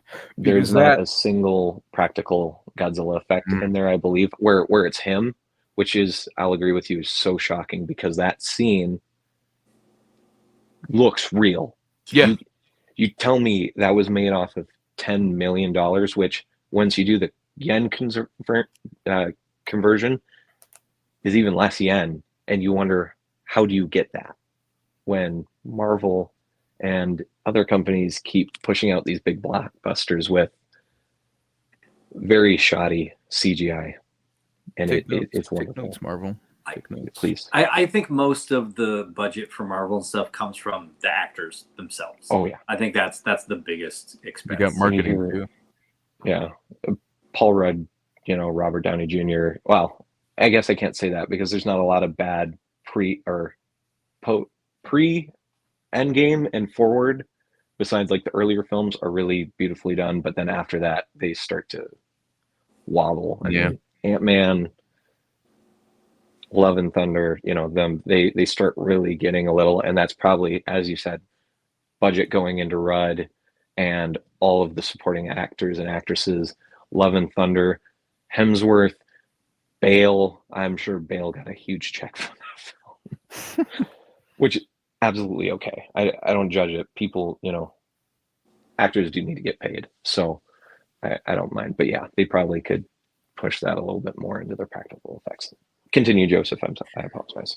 So for this being, I guess, the first time that we see Godzilla really regenerate, they did it perfectly. It's not some kind of, oh my gosh, like he's slowly regenerating. It was instant. It was fast. And I guess that helps with the shock factor of this particular incarnation of Godzilla. And then my theater gasped. Yeah, exactly. Yeah, my theater gasped, cheered, and whatever. And then as soon as the boat came, I forgot what was it called. It was one of the Navy ships that attacked Godzilla right before they were about to get the wooden boat with the team on it. I believe it's it's like the Takio or the Tahoe. Starts with a T. Yeah. You already knew shit was gonna go down once they showed up. And then seeing Godzilla's breath for the first time, and it's not like a blue laser beam with the fashionably, I forgot the word, I guess big sparkles instead of an explosion. This one was a nuke. Yeah. And like oh my gosh, besides GMK, we never seen that, have we? No, Godzilla's breath has never, well, no. I mean, the closest thing to it, oddly enough, out of all of the films is 2021 when Godzilla just blows a hole through the earth. That's like the only thing that's really close, but that's not even the same. It's GMK and Minus One that have the literal nuclear look and metaphor in their atomic breaths, which obviously is a reference for anyone watching. If you guys don't know, Yamazaki, very big fan of GMK, and you see it throughout this film time and time again. And I know some people actually have a problem with it. Completely fair. I get it. Some of the things are kind of rehashed, but I feel like most of it really, really works well, whether it's the ending or the atomic breath looking like a literal atom bomb. And it's beautiful. And that boat shot too, it's wonderful because we get to see it. We get to see the glow. It's a reference to 2021 as well, but it's quick too. It's not like the Ginza attack or later on in the film towards the end. It's shoot, gone, boom. And it's just quick. And that also adds tension to every scene. The Ginza attack, because Ginza's more, kind of shuffling back to Ginza. I feel like the secret tension of the Ginza attack is, when is Godzilla going to do that again? Because even Shikishima, when Godzilla starts charging, he's like, it's that again. Same as before. Yep. Which we'll talk about that sequence. Okay. Oh, yep. Sorry. Anything else about Jaws, Joseph? I feel like there were a few compromises that had to be done because some of the CGI did look a bit wonky once he was in the water, roaring after he got attacked by the ship. And I think that's about it. Perfect musical score, perfect atmosphere, You knew what Godzilla really was once he was fully a giant big thing. And yeah. That's Sweet. Sauces, we are talking about Minus One. If you're still here, my friend. So that's pretty much all we're doing. We're just talking about Minus One, and we'll talk about Minus One towards the end. We're kind of just going through the movie, giving like an in-depth analysis now that it's been out. I do have spoiler warnings on here, so just in case if people weren't able to see it. But we're pretty much going through every scene, deep diving it, and then once we're done with the regular film, we'll just talk about the differences with Minus Color and how we feel about that, because I have a lot to say about Minus Color. And it is all good. But so getting back to Ginza, the train biting scene is wonderful. I love the way that Noriko, when Godzilla first picks up the train and the first half falls, everyone dies. And then she's hanging there, and then it breaks, and then she's hanging again. And there's a lot of subtlety, and I like pointing it out in this movie because I feel like some points aren't talked about. For the first time in the movie, you actually see Noriko losing hope and losing her will to keep going. From the boat attack and on, she slowly drops. She starts to become more like Shikishima, where she's giving up because she's in the boat. She does everything right. She grabs that metal pole, she holds on, and she's very thankfully able to hold on until she's over water. She looks down at the water. You can tell she's very uncomfortable about it. But she's like, this is the only way. She drops, hits the water, and very thankfully the train doesn't crush her. The one critique in a realistic situation, she should not have rose. She should have stayed under the water, because if that train would have landed on her, pressure, the water would have slowly started taking the actual weight of the train off, so she could still dodge it. But she rose up. She would have been hit by the train and immediately killed. But it also makes sense in a stressful fight or flight situation. You might not think about that. So like it's just a little detail where it's like, you lost, she almost loses her will to live. And then it showed in the very next scene where she's walking through the street. Everyone's running. She's walking. She's just walking aimlessly. She looks back at Godzilla, stops. She gets hit. She's knocked down, and she stays. And that's where her character, I think, kind of shows that she's lost it. And then who helps her up? Shikishima. The first time in the film that we see Shikishima pick her up since letting her and Akiko into to his home. And it's a beautiful symbiotic, or not symbiotic, symbol of the love for the two, because the second he's there and she sees him and she's like, you want to live, immediately starts running with him. And then it gets into the climax, I would say probably the very peak of the film. And that's the first real showing of the atomic breath. Godzilla's sitting there. He's getting hit by tanks that are sitting next to the Capitol. It seemed like a very big legislative building, which is kind of sus that the tanks are there and saving, the They're political protecting figures. that. And then Godzilla just says, he beautifully comes out of the smoke and he kind of just shakes it off, and everyone stops because they hear it. It's almost like they can hear the music that's playing in the movie. Everyone stops, they look, and then probably the most beautiful charge scene out of all the movies begins, where we see Godzilla spins going up and going blue, and the noise, the sound mixing in that scene is spot on. You can hear it, almost sounds painful how they're coming out, because they're like shlunk, shlunk, shlunk. It's definitely wet, like it's Like injuring Wolverine's claws. Yeah, exactly. It's Does it Wolverine's hurt? claws, and they build up. They're glowing, and then he does the GMK thing where it charges in, and then you see like particles and the air, everything, and then it stops. Spines go in, and Godzilla unleashes one of the most deadliest heat rays ever. It definitely visually, I think visually, it's the second most destructive behind 2021's Earthbreaker is kind of, how I look at it, where he blows through the earth to get to Kong in the middle. But I would say this is probably the second most strongest looking. And then you could put the heat rays in there from 95 and 04. But it's a beautiful, beautiful scene that ends in tragedy. But right before that, what do you two think on the build up to the atomic breath, and then just the very beginning of it? We're going to save that little heartbreak, that mini section of that scene. I want to save that for its own point. Adam, I'll just start with you since that's where the cameras are. Yeah, I mean, you covered it. It's beautiful. Joseph, what do you think? You covered it as well. You took the words out of my Sweet. mouth. Sorry, guys. No, Sorry. but like I said, I'm more like a bit critical in the technical side of it. I guess there were some more, compromises that were made, because some of the CGI did feel a bit wonky, because Godzilla looked like he was supposed to move in a way that he wasn't supposed to move in certain scenes. I guess it's because of like the legs or whatever. I don't know. Maybe it's like how abnormal, how do you say, how still the arms were while he's walking, yet everything.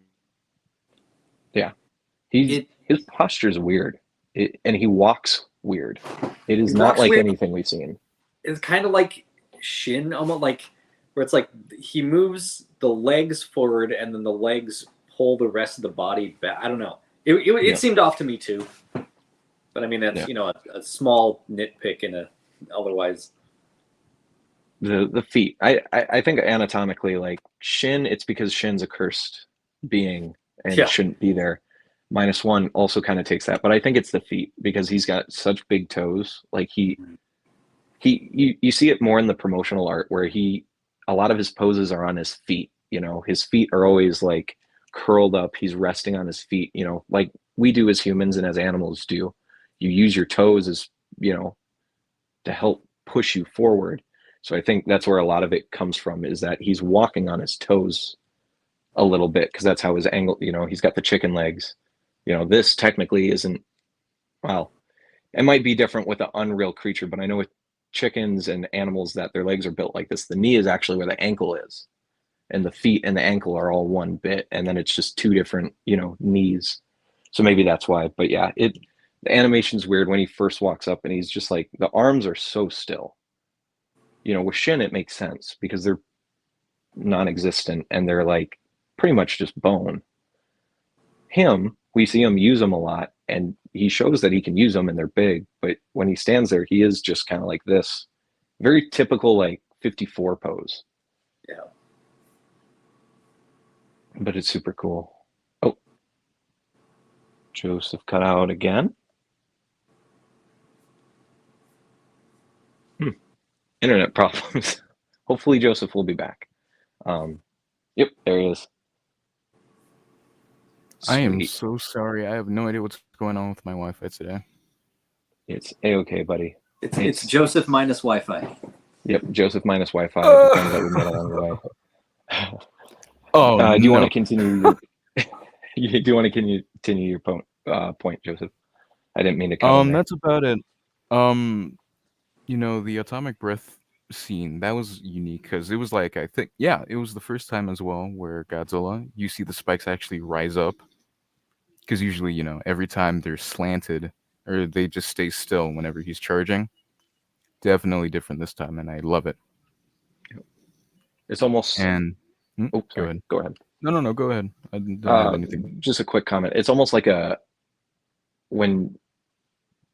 if you have safely practiced firearms, when you're using a revolver, you pull the hammer back on the gun, and then when you fire the trigger, it slams into the back of the chamber, which then helps push your gun forward or your bullet forward.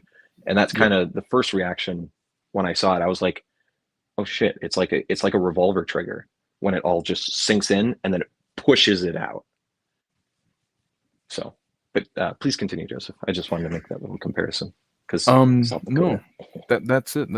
Like you said, that I actually don't think you said this, but there was like a brief moment of silence before the nuke came out, and like you see the explosion, but then 1 second later, a giant mushroom cloud appears out of nowhere, and then everyone, oh no, spoilers for the next scene, but yeah, that can lead us into what we were just saying.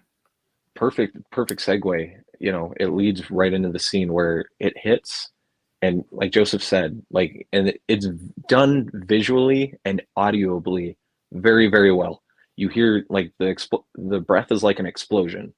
You hear the breath come out, you hear it land, and then there's that pause, and then the boom happens, and then you see the rise, and then you see everyone is just standing there staring at Godzilla, and then you look on the horizon line of the shot, and then you just start see the glass and everything start coming forward.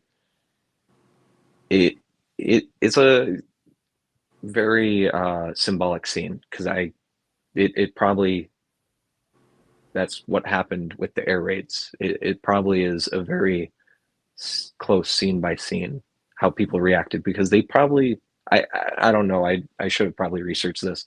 I don't know when the bombs dropped, if the Japanese citizens that were in Hiroshima or Nagasaki heard the bomb drop, but that kind of like the scene kind of seems to use that theory.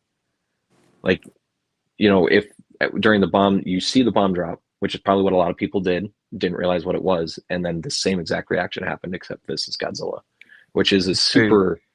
I did watch a documentary about Hiroshima and Nagasaki. Even though they were at a faraway distance, I've heard that they were immediately blinded by the sheer brightness and blast of the bomb. Yeah. And then, I'm sure you both have seen the photos of whether they survived or not, what happened to people in the vicinity. It's horrible, and it's very sad. Even 80, getting close to a century later, it's very tough. There's this documentary about survivors from both bombings that were actually telling their story. I'll probably link it to you later, but it was a beautiful, touching story about it. Please. I know there's a bunch out there. I know in my history classes in school, whenever we talked about Japan, I was once we got to World War II times and we got to post World War II bomb drop, very up my teachers' butts, being like, where can I learn more about this? Because in high school, I wasn't very vocal about being a Godzilla fan, but I still used school curriculum, to try to learn about it. And I was very interested during that time. Mm-hmm. And then we'll finish the scene. So the bomb starts happening, starts coming close. And then we see Shikishima and Noriko standing there at the edge of an alleyway. And Noriko, through all instinct, pushes Shikishima into the alleyway to at least give him a chance at surviving, I can't imagine what's going through your head at that point. You got to be like, I don't think he's probably going to live this. But instead of just sitting here and letting it happen, she at least acted and did something to attempt to try to save him. And Noriko sacrifices herself. She gets blown away. Very heart-wrenching scene. And then the bomb clears, and it does what the bomb did. Joseph, with the documentary, I'm sure it probably explained, like, so the air goes all out. Yeah. And then once the bomb's done, all the air got sucked back into place. Yeah. Because that is one small nitpick I actually do want to discuss, like, later in the video or later in the stream. I think, you know, for like which scene towards, you know, the end. Oh, okay. But, yeah. Please continue. Yep. And then there's a lot of emotional scenes, as we've said throughout the stream. I think the number one taker, though, and I think it's also one of the most beautiful scenes and symbolic scenes, is Shikishima surviving, even though it is a little hard to believe. It feels a little bit ex machina. You'd expect him to have like a blown eardrums, like something at least along that way. Yeah. Which, and maybe the only reason why they didn't show that visually is because maybe the movie was pushing the 2013 rating, PG-13. I don't know how specific Japan is about these types of things. I know in the US there's only a certain amount of blood you can show. Yeah. I think -1 at that point, and then also adding the fact that they blew a hole in a creature's mouth, and they showed pretty much a really close representation of the nuclear bomb dropping. Probably was starting to push between the two. But I don't know for sure. I don't know how the US looks at foreign films for ratings, and that might be why, and it might just be ex machina. You know, the main protagonist has to survive because he has to survive. Plot convenience. Yeah, it's just plot convenience, which I see it, and I don't think it's as big of a deal as I've seen some people say, but at the same time, I don't think it worked. It worked. Yeah. Unlike other movies where, you know, some magical things happens out of nowhere, and then boom, main character survives though everyone's dead. Or plot just keeps happening with the characters. Jurassic World, Fallen Kingdom, Black Widow. I don't like to trash talk Black Widow, but yeah, it literally just revolves around Natasha getting lucky with everything happening around her. And then the climb on that scene is Shikishima coming out, asking for Noriko. Nothing is left standing. And then he starts to cry. He falls to his knees.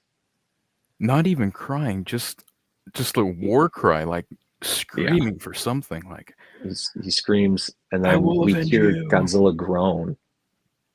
And then he looks up, sees Godzilla. Godzilla roars triumphantly in that beautifully horrifying scene. The cinematography, that shot, the angle, everything on that scene is perfect. Godzilla looks really good in that scene compared to some of the other shots and motions, like Joseph mentioned in Ginza. He does kind of look a little CGI, but I think in that scene, they really made sure that he looked as good as he could. And then he roars, and then he goes back to his weird walking off screen, and then it pans back to Shikishima, and then he lets out this beautifully just like heartbreaking scream. And then it's not acid rain. There is a term for it though. Black rain? Yeah, I believe it's black rain starts falling, and then, you know, blood and everything else, because there is tints of red, which is probably Godzilla's. You know, because he keeps getting damaged every time he does this. And it really pulls on the heartstrings. It's beautifully shot though. It's wonderful. Adam, what do you think of that sub scene? Yeah, that was like no one is left. Everyone got blown away. So I kind of wish, like, thinking about, you know, plot armor for our protagonists and stuff, like, okay, if they showed like one more person who was able to hide or something, that would help balance that out. But like, nope, it's just our hero but you know, that's fine, that's whatever. But it's still devastating. Yeah. Just screaming. And the look The actor for Shikishima, whew, very realistic. Like he does a lot of things where it's like when you take yourself out of the movie and the emotion, it looks weird. Like the very end scene, he makes a very weird face, but then you think about it realistically, it's like if you were in his place, it's probably what you'd be doing. And like his look when he's screaming at Godzilla before it pans back out, the eyes is his eyes should, I think for me, his eyes almost mimic Godzilla's, the same hate and the same anger towards everyone else. I think there's a little bit of a connection in the two. Or I don't want to say characters because Godzilla really, he has personality, but I don't know if I would say he's a character. But they both, antagonist and protagonist, both have the same look, and it's almost replicated. Godzilla roars triumphantly. Shikishima, screams in agony with the same look. It's beautiful. So what you're Joseph, what do you saying think? is there's a -1 inside us all. Yep, there's a -1 inside us all. Yep. It only took us an hour and 46 minutes. I'm gonna give Adam massive headaches whenever I see my G-Fest, just repeating everything. I'll haunt you in your sleep. What did you think? Anyways, hi Ryan. Thanks for joining. Fantastic scene. If we ever get the lucky chance to meet Yamazaki, I want to ask him how many takes did it take for that one scream for Shikishima? Please. Like, was it one take? Was it 2 takes? How what was his motivation? Like, I want to see everything. I want to know the process. What everything How many was hours like. did you have to scream for? Yeah. That is a very good point. I would love, and not just Yamazaki, I would love to talk to the actor as well. Yes. And Noriko's actress. In fact, all of them. I'd love to talk to all of them and figure out, especially Noriko and Shikishima, because those two have the most emotional pull scenes. I know, like, they can get one of the actors from like the I guess the boat crew, and that's they call Boy. I forgot his actual name, but he's played by the actor from Super Sentai who plays Gokai Blue. Ooh. And yo, I'm sure everyone sees or saw by now that the other Rangers from his show are going to California this year for Power Morphicon, I think. Yeah, Power Morphicon. The Red and Pink Ranger are going. And if they could just get the Blue Ranger, which was him playing in the movie, that'd be pretty neat. So you can get like 2 birds in one stone, because you get Power Ranger fans, Super Sentai or Godzilla fans as well. Yo, that I did not. I'm not really big onto Super Sentai. It's kind of like Kamen Rider, where it's like I would like to now as an adult. Like I grew up with Power Rangers, but not like a deep knowledge, and I didn't watch it regularly. But to know stuff like that, because a lot of actors and actresses are in all, because it's all tokusatsu, it's all in the same encompassing genre, and it's really cool to know that. I didn't know that up until now.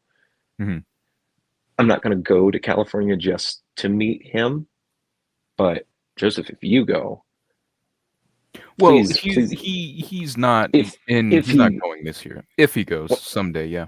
If you were to go, if maybe they're holding that as a surprise, because that's kind of like a -1 actor, possibly the first -1 actor in the U.S. Possibly. That'd be amazing, yeah. But if you were to go, and he goes, I'd like to go either way, but it's in August. It's literally right after G-Fest, so that burnout's going to be massive. Yeah, that's going to be especially with not only Sentai, but you got Power Ranger actors too. So, oh my gosh, you'd rather pay for autographs rather than the figures there. Yeah, that sounds like it's kind of like AMA, where I spend a lot on autographs, and I don't regret it at all. Robo Toy Fest, which is like the sister convention to Power Morphicon, is just for toys, with some guests, but take that as like the G Fest of Power Morphicon. Okay, but in reverse. Interesting. Yeah. After the whole nuclear, I'm gonna call it nuclear, the whole nuclear blast scene, that scene with Godzilla roaring, I like to think of it as like Shikishima's point of view, seeing Godzilla roar right on top of him. That'd be pretty fun to like think about. Yep. I don't know if that was intentional or not, but great scene I would. nonetheless. I think Yamazaki is, well, I mean, he's already a very decorated director, and then he does even more than just directing. He does a lot of things for that film. I think he knew what he was doing. It wouldn't surprise me if he happened to be at G Fest, and if that's a question he got, he'd probably be like, "Yeah, no, that was my intention." Because you're right, it is very low. It is right where Shikishima is, where he was before the blast. So it's a very good observation, and I think Yamazaki probably would agree. He'd be like, "Yeah, no, that's what I intended." So we'll move because we're 2 hours in. Oops, these streams always last longer. But I mean, -1 is something to talk about. Yeah, we could spend hours. I mean, I should go soon, but yeah, we'll try to speed it up here a little bit. So I'll kind of just summarize this human drama part, and then we'll just kind of skip for the main talking point for the end. So after that happens, we get a really heartbreaking funeral, which I referenced earlier in the stream, saying that Noriko seemed to be kind of like a light in her community, because when we see the house and we see the funerals happening, there's a lot of people walking out of that house, a lot of people. So I think in her time after the air raid, she did a lot to help people once she kind of got her feet off the ground, which probably suggests that Shikishima, even if their relationship wasn't what they wanted, the two together probably still helped keep each other doing positive things, and him getting his job, so, but that's stuff that's not seen, and I don't know if that's even in the book. We get a pretty heartbreaking scene where everyone has to tell Akiko that her mom's gone, but they don't want to tell her she's dead, and she cries, and that hurts. I'm not normally one that super gets into child scenes, but the 2 times she cries in this movie really hit home, and they're silent, and it's done perfectly. We then get the reveal that Doc has been working on a plan, which Joseph kind of suggested that during Ginza, that's why we don't see the shipping crew, especially Doc, we don't see, which is probably true. He's working on a plan, and then that's pushed really forward because of Ginza attack. The beautiful scene of them all going to Doc's plan, Doc's reveal. Adam's got a perfect replica that they use, which is a huge reference to 54, and is it in 55 as well? No. Yeah, 55. Really? It's in 55. Yeah. Okay. That's what I thought. Okay. And they go through their crazy plan where they're in the ocean. They're going to attach these these containers that will shoot a special type of bubble out that actually separates the water from Godzilla, so it'll sink him down really quick. So the compression of him sinking too fast will kill him. And then if that doesn't work, they have these life jacket balloons that are expanded.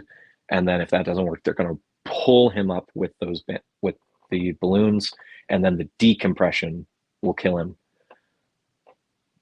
Good plan. There's some really good character moments. Kid keeps Shikishima there, even though Shikishima keeps trying to leave because Doc can't promise that he'll kill Godzilla. Shikishima also has just a lot of tension. Cap has a beautiful moment where he asks, like, how is this going to work? Where Doc explains, super fast compression and decompression. Real life science is, even at Godzilla, shouldn't be able to survive. Shouldn't. And it's a beautiful scene that leads into people asking if this is a for sure, like, people being like, well, we don't want to do this. And the ex-general of one of the boats that they end up using is like, I'm not forcing you to stay. I'm not going to ask you to stay. I'm not going to ask you to die again. You guys have been enough. And there's this it's a somber scene where people start leaving, and then you see like all the people that have been planning this, their heads drop.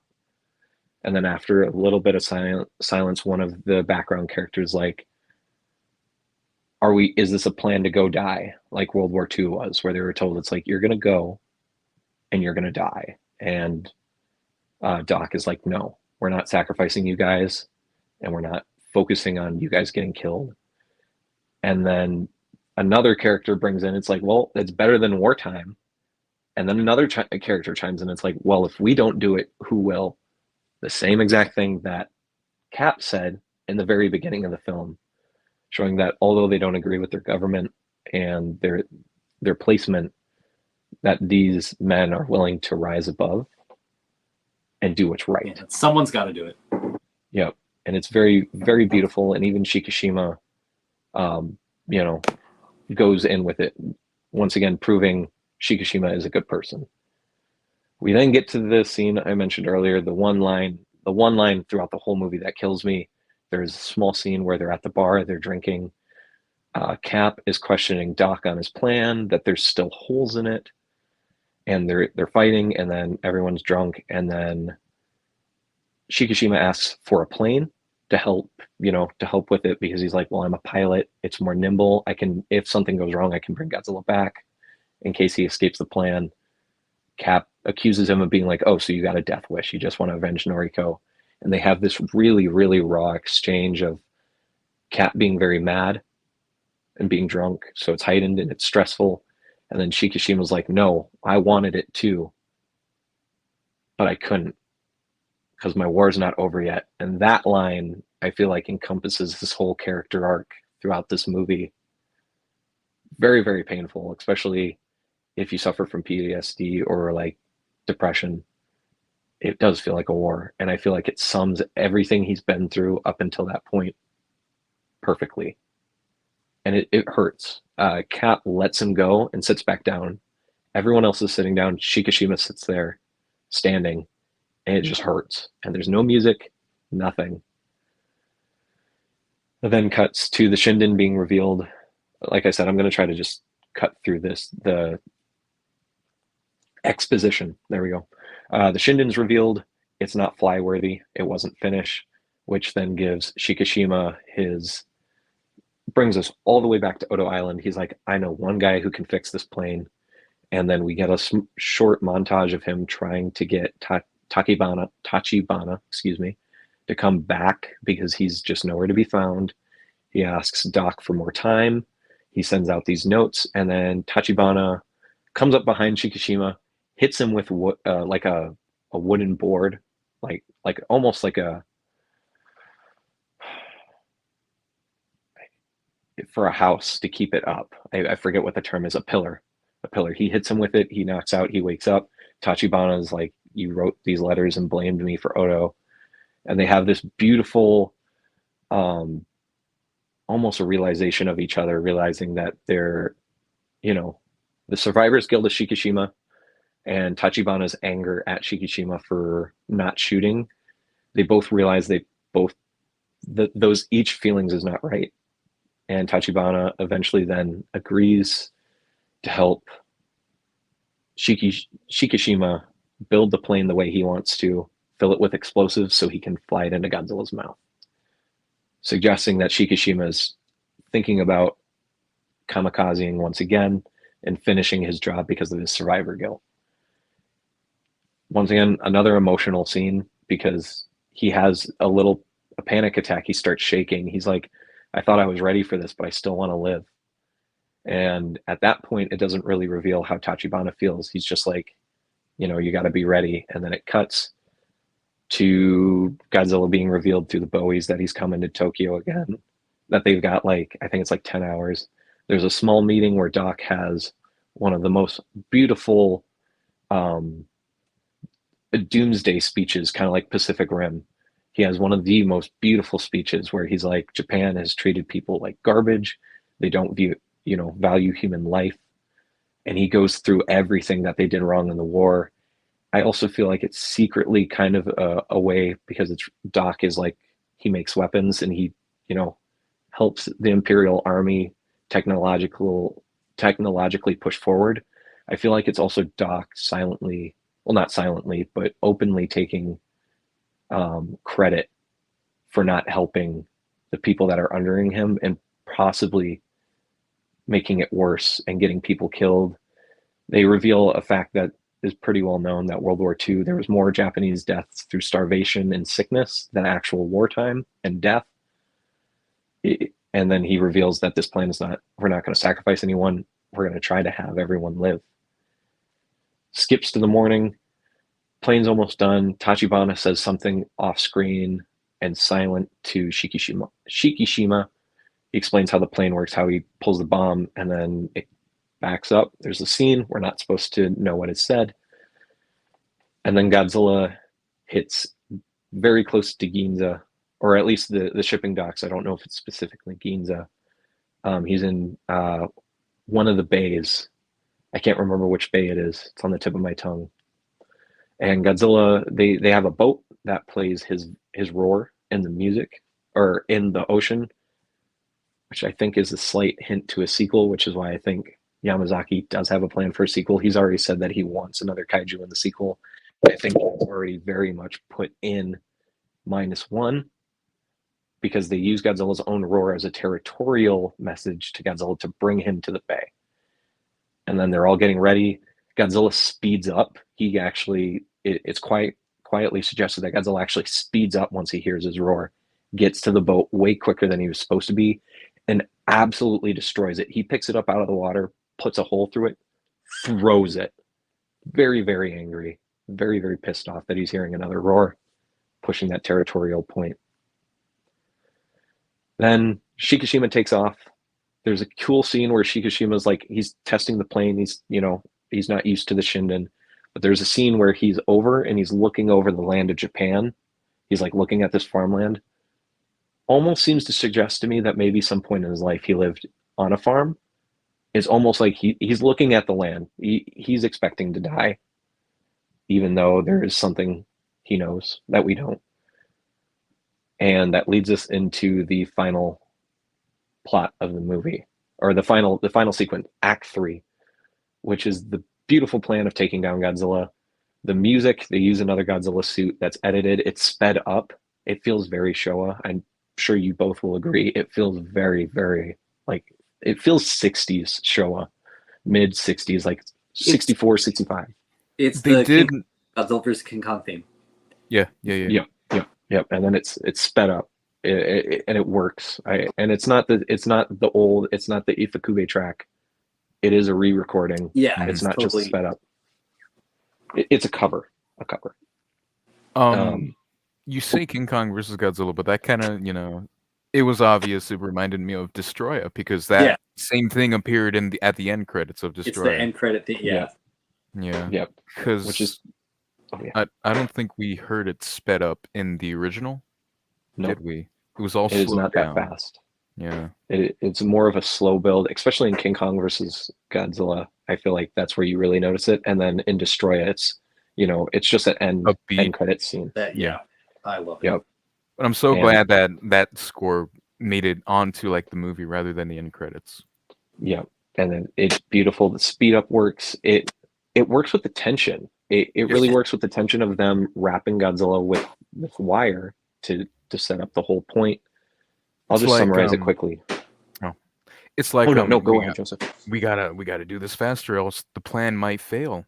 And then everyone else is gonna die because of us. That's what it felt like. Yeah. And go ahead. Oh, no, keep going, Joseph. I'm sorry. Oh no, I was saying that because I already finished. Oh, okay. I just want to make sure. I've been talking a lot more than you two, so I want to make sure you guys get time.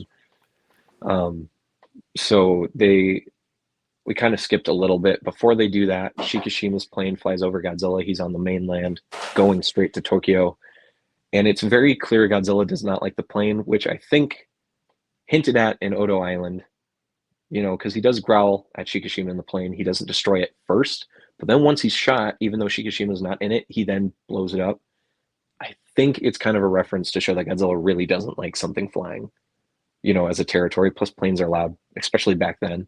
So it could be animalistically like a growl. So he gets him back into the water. I'm new to this channel, Doom Guy. Well, welcome to the channel, man. Thank you for joining. Howdy.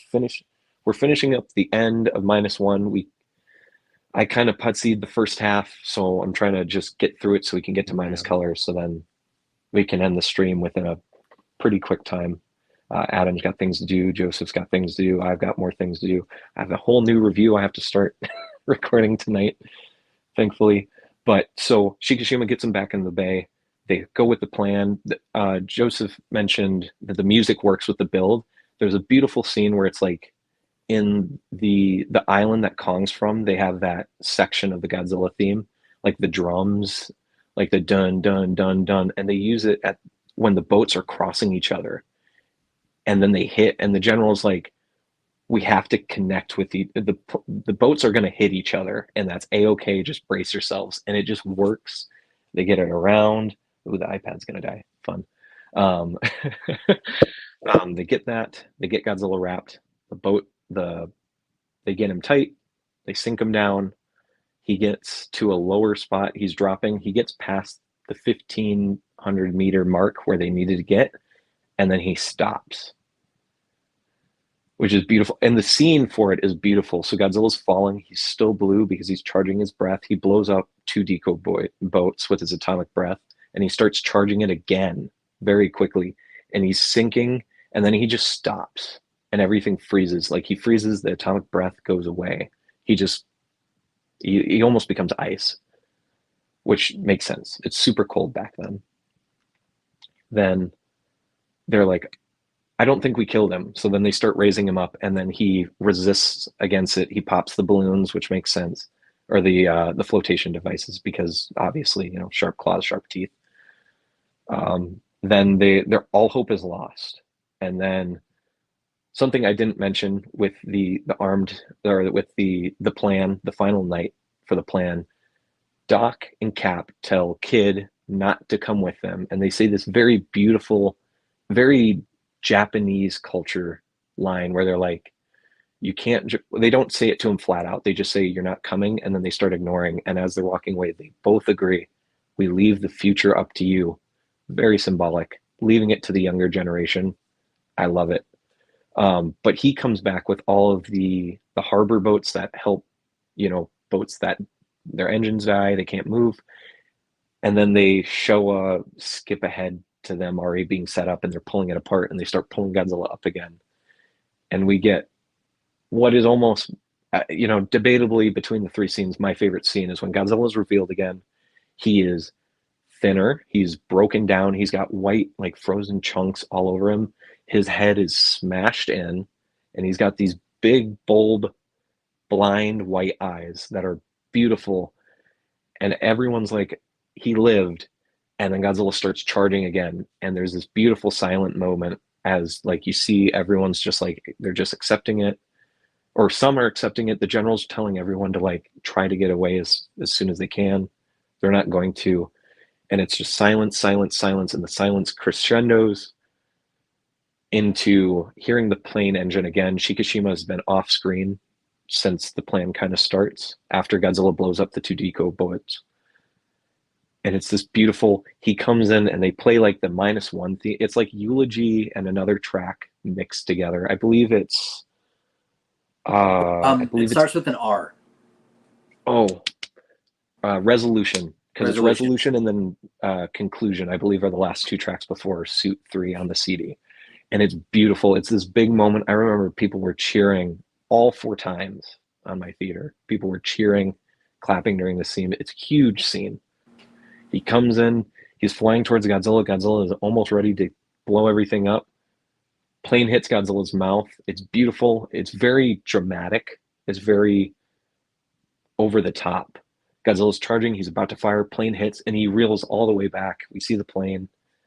There's silence for a second, and it blows up, blowing off Godzilla's top half of his head. His fins are still blue, which is very important. Redemption, I thought it was. Oh, okay, maybe it was Redemption. Thank you, Lewis. Just check. It is Resolution. Okay. It are words, and they both kind of work the same for what the scene is. The plane blows up. Everyone thinks Shikishima is dead. And then we get the big reveal. It switches to Tachibana on the radio. He's listening through the military. They have the radio that's connecting all the pieces so they all can hear, and he's listening in. And you hear, I believe it's Doc. Yeah, it's Doc who notices it. You see Doc looking at Godzilla, and you can see even in the scene his eyes move up, and you see that there was an ejection seat in the Shinden, and you see that Shikishima, excuse me, ejected in time, and he lives. And there's beautiful, beautiful scene of them all saluting to him for saving their lives, for doing his job finally. You know, technically the story begins with him not doing his job, even though it's awful and he shouldn't have to be a kamikaze pilot. And then it moves to the end, which is Japan moving forward with an ejection seat and them doing it for the right reason and not, you know, hurting someone. They're defending themselves. And it's this big scene. And then Godzilla starts to decompose because his atomic breath is still charged and has nowhere to go. You start seeing the light come out of his body very very GMK. It is pretty GMK, except GMK, I feel like GMK is more violent because it's coming out of his shoulder. Yeah. He's bleeding and he's firing it off. Godzilla's obviously dead. He starts to crumble and it comes out almost what's the word I want to use? I don't want to use like angetically, but it feels very like almost like a religious like metaphor for how Godzilla's breaking down, because the light's thin strands, and it's very like his soul glittery. is free now. Yeah, it kind of shows that like his fight's over, and it's beautiful. There's a sunrise in the back, or a sunset. I believe it's a sunrise. Yeah, because it's in the morning. So there's a beautiful sunrise where the clouds are leaving because the whole scene's clouded. It's beautiful. The last track, which I believe is called Conclusion, is playing, and they all get home, or they get on land. Kid meets up with the three. There's this beautiful moment of all of them hugging Shikishima, you know, proud that he didn't kill himself, but also still did his job and did something that they didn't even know, because no one knew that Shikishima had the plane built. And then we see the neighbor come by with Akiho, which we mentioned at the beginning of the film. There's a telegram. And then Shikishima, carrying Akiho, rushes to a hospital, and we get one of the coolest endings to any Godzilla movie, and that's revealing that Noriko is alive. And 2 lines are said. 2 lines, and they're so important. Even though Noriko, I don't think, would know that this is the way Shikishima worded it. She asks, "Is your war is over?" And Shikishima's like breaking down. His face is contorted. He's crying. He is relieved and happy that she's alive. And he says yes, and that's it. The last line. Shikishima's character arc is done, or at least for this movie, it is done. He hugs Noriko, and we get this very ominous reveal. There's something in her veins or in her skin that very much looks like a Godzilla dorsal plate, except if it was a Venom symbiote. That's kind of how it looked. It looked like a Venom symbiote. And then instead of her being happy, if you look at her when she leans over, when she leans over him in the very last scene before they reveal that, she's not happy crying. She's very much tormented by something. And that's where I think when we get a sequel, if we get a sequel, she will be the main focus. It will be her character arc, surviving this, and whatever the hell that black energy, goo, substance that's in her body means. Because obviously you can't survive a nuke like that with just a broken arm and her eye is messed up. When you mentioned My War Isn't Over, the scene where they're eating and drinking, there's a woman cleaning some dishes. Oh, maybe. That is possible. I didn't actually see that part. It's very possible. And that's it. That's it. You know, it ends with showing that the war isn't over for her, at least. Yeah, and that's possible, because those 4 are seen eating there a lot. Noriko isn't seen there, but it seems like a very popular eating spot in that area. The movie ends very almost frame for frame for GMK, except Godzilla's heart isn't in the dirt.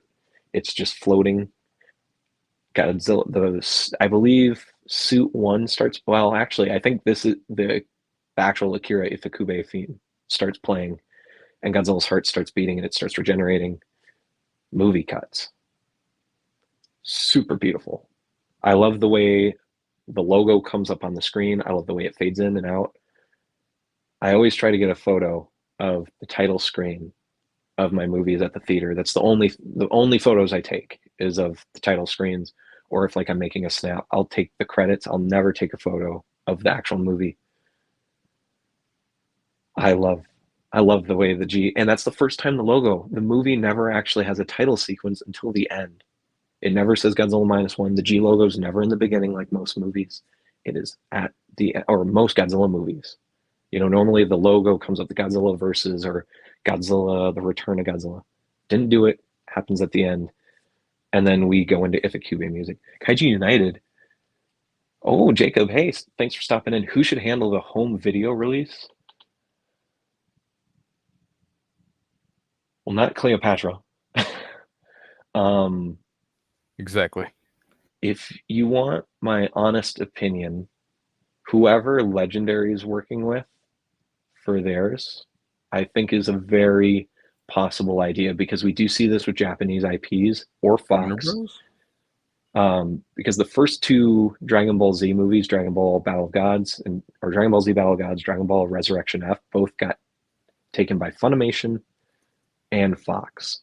So I think someone who already has their hands in Godzilla properties for home releases is going to get it. There's a chance that it's who owns the Criterion Collection? Janus Films. Janus. There's a chance that they could. I think there's a chance that it's not Warner Brothers. I forget who Legendary is attached to now. Funimation has Shin Godzilla. I think Funimation probably the most realistic, which would explain why there isn't an English dub. Funimation, especially now, really likes to take their time, make sure they get good translations. And they've got an all-star cast. You know, they've got all the wonderful, well, some of them are wonderful, English voice actors from Dragon Ball, you know, pretty much all of our animes here in the US.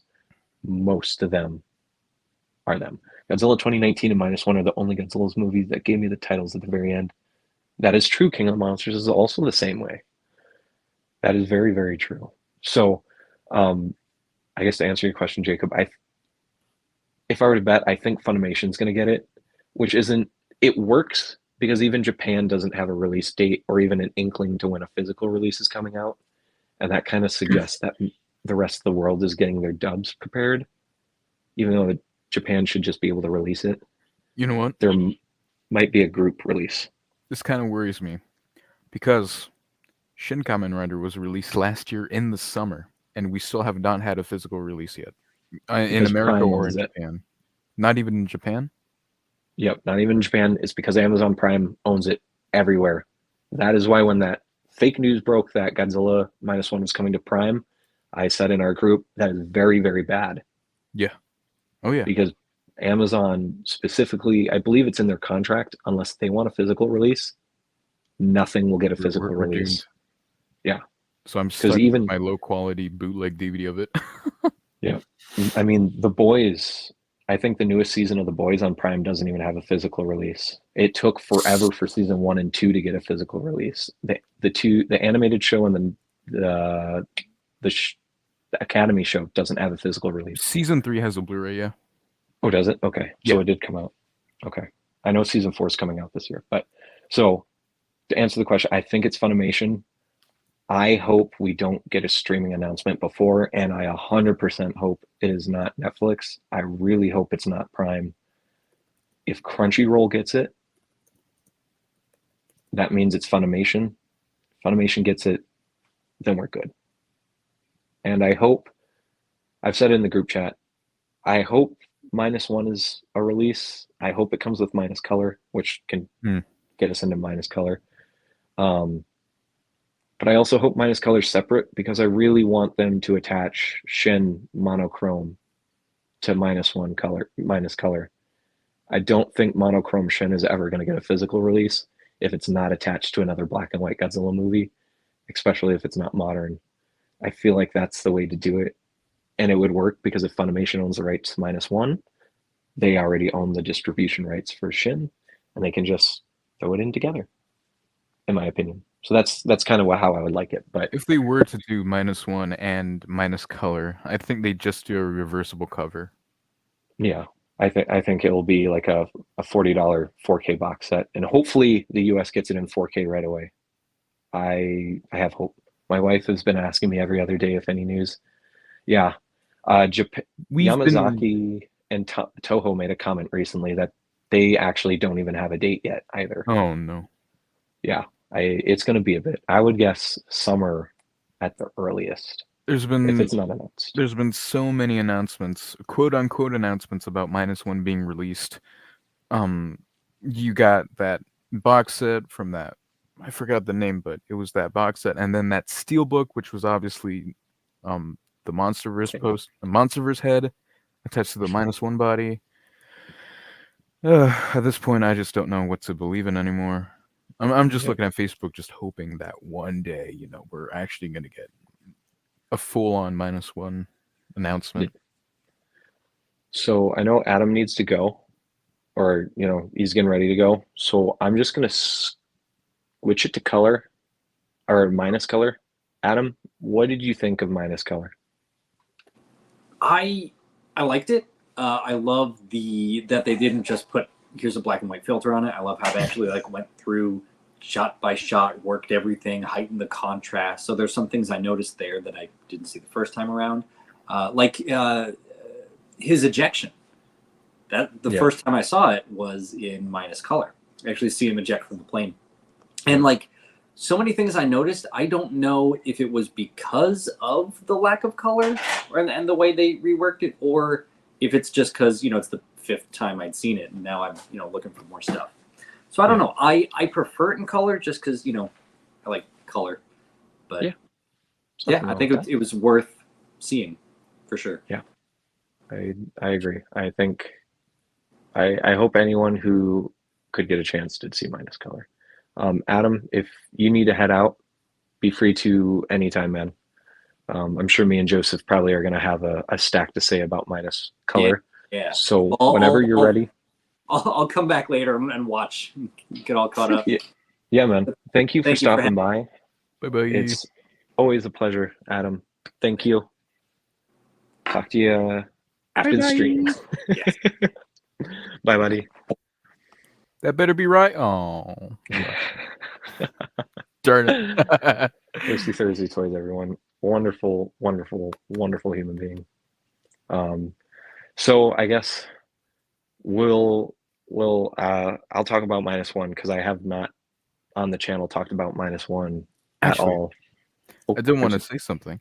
You said please. that the crew after Godzilla died, quote unquote died, and Shikishima ejected, they saluted Shikishima, but that's not how I looked at it because I think it was happening while Godzilla was crumbling, and then that's when everyone started to salute. So I thought they were saluting Godzilla with Shikishima too, but I mostly thought that they were saluting Godzilla the most, just accepting that.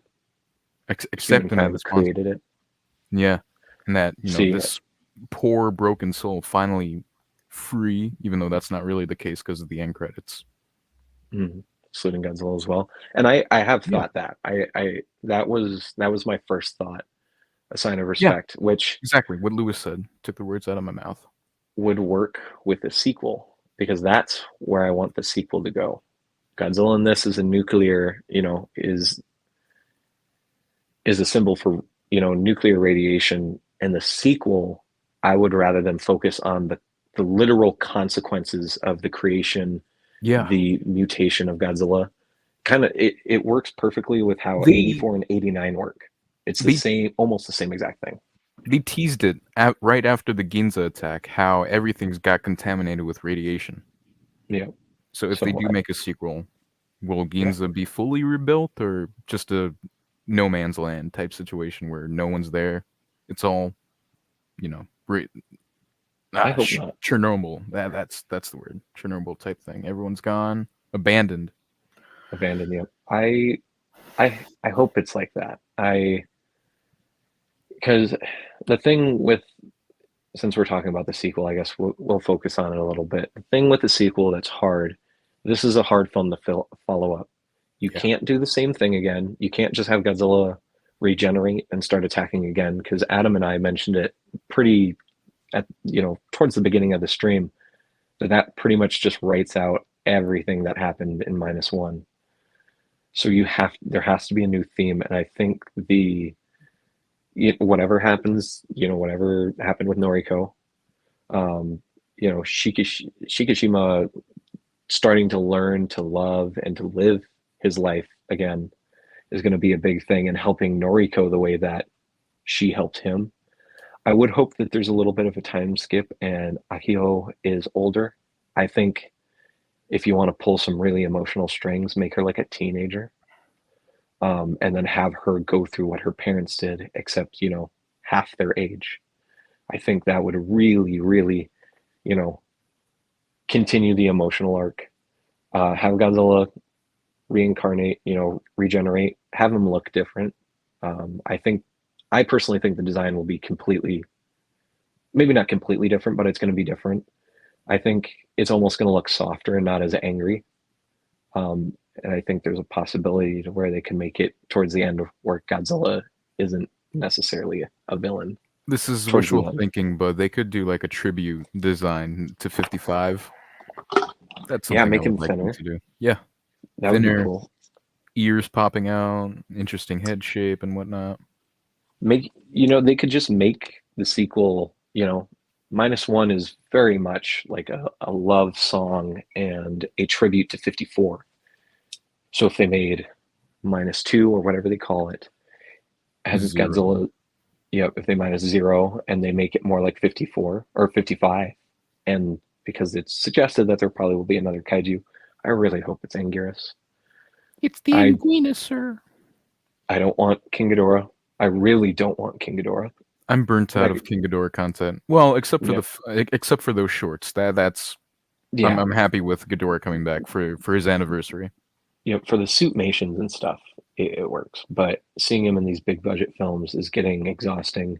Yeah. I'm tired of seeing Rodan, even though King of the Monsters and the Monsterverse kind of in general has kind of disrespected Rodan as a kaiju a lot. You think he'd pop up for New Empire? He's still alive, I think. He's alive. Godzilla just put him in sleep. He beat the shit out of him and told him to go to bed because that's what Monsterverse Godzilla does to every other kaiju. Off screen, all that off screen, all that world building for nothing. Yep. And then Mechagodzilla makes 0 sense. I want to see Mechagodzilla again. I do not want it in this universe. I do not. I believe us in our Discord calls at night, I think one of us mentioned that they would actually like the film to move. I think it was actually Adam and Jacob both mentioned that they would really like to see the film really go forward, into the 80s, really grabbing on to the era feel, because that's what Yamazaki's really good at. I mean, he's really good at 40s and 50s. So Cold War, I guess communism type thing. Yeah. And then because there's still, the minor plot points of the US not being able to help Japan because of Russia. Yeah. They can still kind of focus that. But at that point, the Cold War is kind of ending. So maybe you could have the US, you can start to show the start of the healing of the relationship with the US and Japan, even though even today, I don't think it's as good as the countries like to make it seem. Shin Godzilla makes the comment, on it that the US kind of still parents Japan and doesn't let them do as they please, as the movie would suggest. So I think that would be really cool. More past conversations that still very much apply to present day. Chris and I talked about that a few times in chat. Imagine sequel going to the 80s and 90s, being the Heisei era of the film since Godzilla Minus took Showa. It could. Yamazaki has, I feel like out of all the films, especially the one-offs, or even 84 and 54, Yamazaki has the biggest platter to do whatever he wants. And after seeing this, I do believe he can do it. I think no matter what he does, it's probably going to be a success as long as they take their time. Yes. They can't rush this out. Don't pull a Marvel. Don't pull a Marvel. don't pull what the immediate plans for the MonsterVerse were, where 2014 came out, Skull Island was supposed to be 2015, 2016, King of the Monsters was 2017, Godzilla vs. Kong was supposed to be out by 2019. Don't And try to Disrupt push, Monsters would have been out by now. yeah, whatever, or Empire or whatever it was going to be. Don't force it. And Yamazaki, just kind of reading his interviews, his comments about how we're all reacting to the film, especially now that it's gone. I think he knows this. Yeah, I think he's very, very intelligent as a director and as a fan as well. He knows expectations are even higher now, and I think he's going to do good. Or if it doesn't happen to be him, I think the next director, kind of like Yamazaki, knows the stakes. We've had two huge Japanese Godzilla film hits. Shin was huge. Minus One took it to a new level. It is going to be very hard to do a third, especially if it's a sequel. A few couple worries I had was turned into a Shin Godzilla sequel. Yeah, I What mean, was the situation? so, and Ano has talked about it, Higuchi has talked about it, and it's even mentioned in Art of Shin Godzilla. Shin Godzilla did not end the way it was supposed to. Shin, Oh, and I've talked about it in the chat too. mm. Shin was supposed to end like end of Evangelion. It was not supposed to be happy. Godzilla was supposed to get a fifth form, and he was supposed to pretty much kill everyone off. Oh Toho yeah. said that's too dark, and they said no. Um, yeah, I think Toho now, especially when it comes to their films, knows that they can't just do year after year, and they're definitely they're putting it to good use. I mean, even looking at the animated films that during Anniversary and the Suit films, I think Toho is much more mature with how to deal with the Godzilla license, and they I've understand. I've seen a video describing the MonsterVerse, and practically everything else is like healthy junk food. Yeah, That yeah, definitely describes what Hollywood is right now with Godzilla. yeah. It's good, but It's fun not films. great. Yeah. Yeah, they're just fun. They're Yeah. just turn your brain off, enjoy the film. Let Japan pump one out every 6, 7 years. Big emotional pieces, and let the MonsterVerse just be fun. Let it Yeah. be dumb. You It's know what would okay. be a really interesting concept? What if they don't bring back Godzilla, but they bring back a classic Toho monster like Anguirus I as a I'd standalone be film? That could be something different. Like that way, they won't have to worry about, oh, how can we top Godzilla? This will ruin the message that we did in this movie. I would be okay with it. Whatever they want to do, especially if it's in that universe. I'm very invested in the Minus One universe, and I will very, very gladly follow it. Um, I hope it continues. I hope if this is that, rumored big universe starter, which I think turned into the Suitmation shorts. I I think think that's that what the was big, debunked. yeah. Well, they did have comments on it, but Minus One does have the world for it, but I just don't think it's going to be like Showa or Heisei Hmm. even. Hmm. I think 2 films would be good. A third, a trilogy, Pushing it. that's where I want to put the pin. A third film would be absolutely my last point. I Hmm. I don't want to see any more. It's a beautiful universe, but I want them to do the right thing. But minus color. Um, Joseph, I know you got to see it the last day, right? You got to see it No, it was the second to last day. I saw it on second to Wednesday. last day, Wednesday. Yep, I because you wanted to also watch. had it till Thursday. Yep, Yeah, I wanted to watch it on what was it? Monday? Yeah, Tuesday. Monday. Yeah, Yeah, I was about to watch it on Monday, but things happened and I couldn't make it, and I was so pissed off about it. But I made it to you did Wednesday, get to see so it. Yep, and I don't know about you. I'm very much on the side, especially like the Showa side of the community. I think minus color is the definitive way to watch oh yeah, Minus One. no, I really think it works. I 100% agree with you. I did write a letterbox review saying that. Funny enough, that it felt illegal to rewatch this in color because it just felt so right seeing it in black and white. It felt Mhm. like it felt like if you were seeing 54 for the first time, but completely different. Yeah. Although I did get messed up and well, can I cuss? You want what? Can I cuss? Yeah, you can cuss. Okay, so I slightly got mind fucked in the beginning because I saw the opening logo, the Toho logo in color, and I'm like, oh my gosh, did I make it to the wrong screening? Oh no.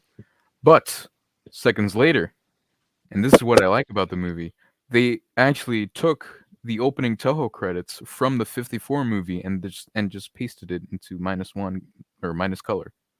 It is, I would say it is the second best intro fake out of any Yes. Tokusatsu film I've seen, only under Shin Ultraman.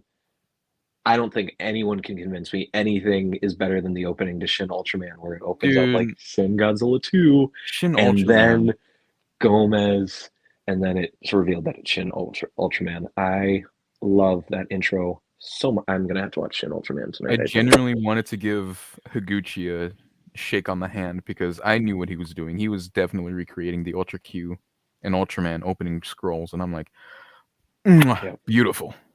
beautiful. That is 100%. I mean, it's the same as Minus Color. It is a very easy to see love letter Yes. to where these franchises start respectively for each movie. And yeah, it was very nice to see the 54 Toho logo pop up. Yeah. I was also the same when the color one came up. I was like, oh, that's weird, and then it faded.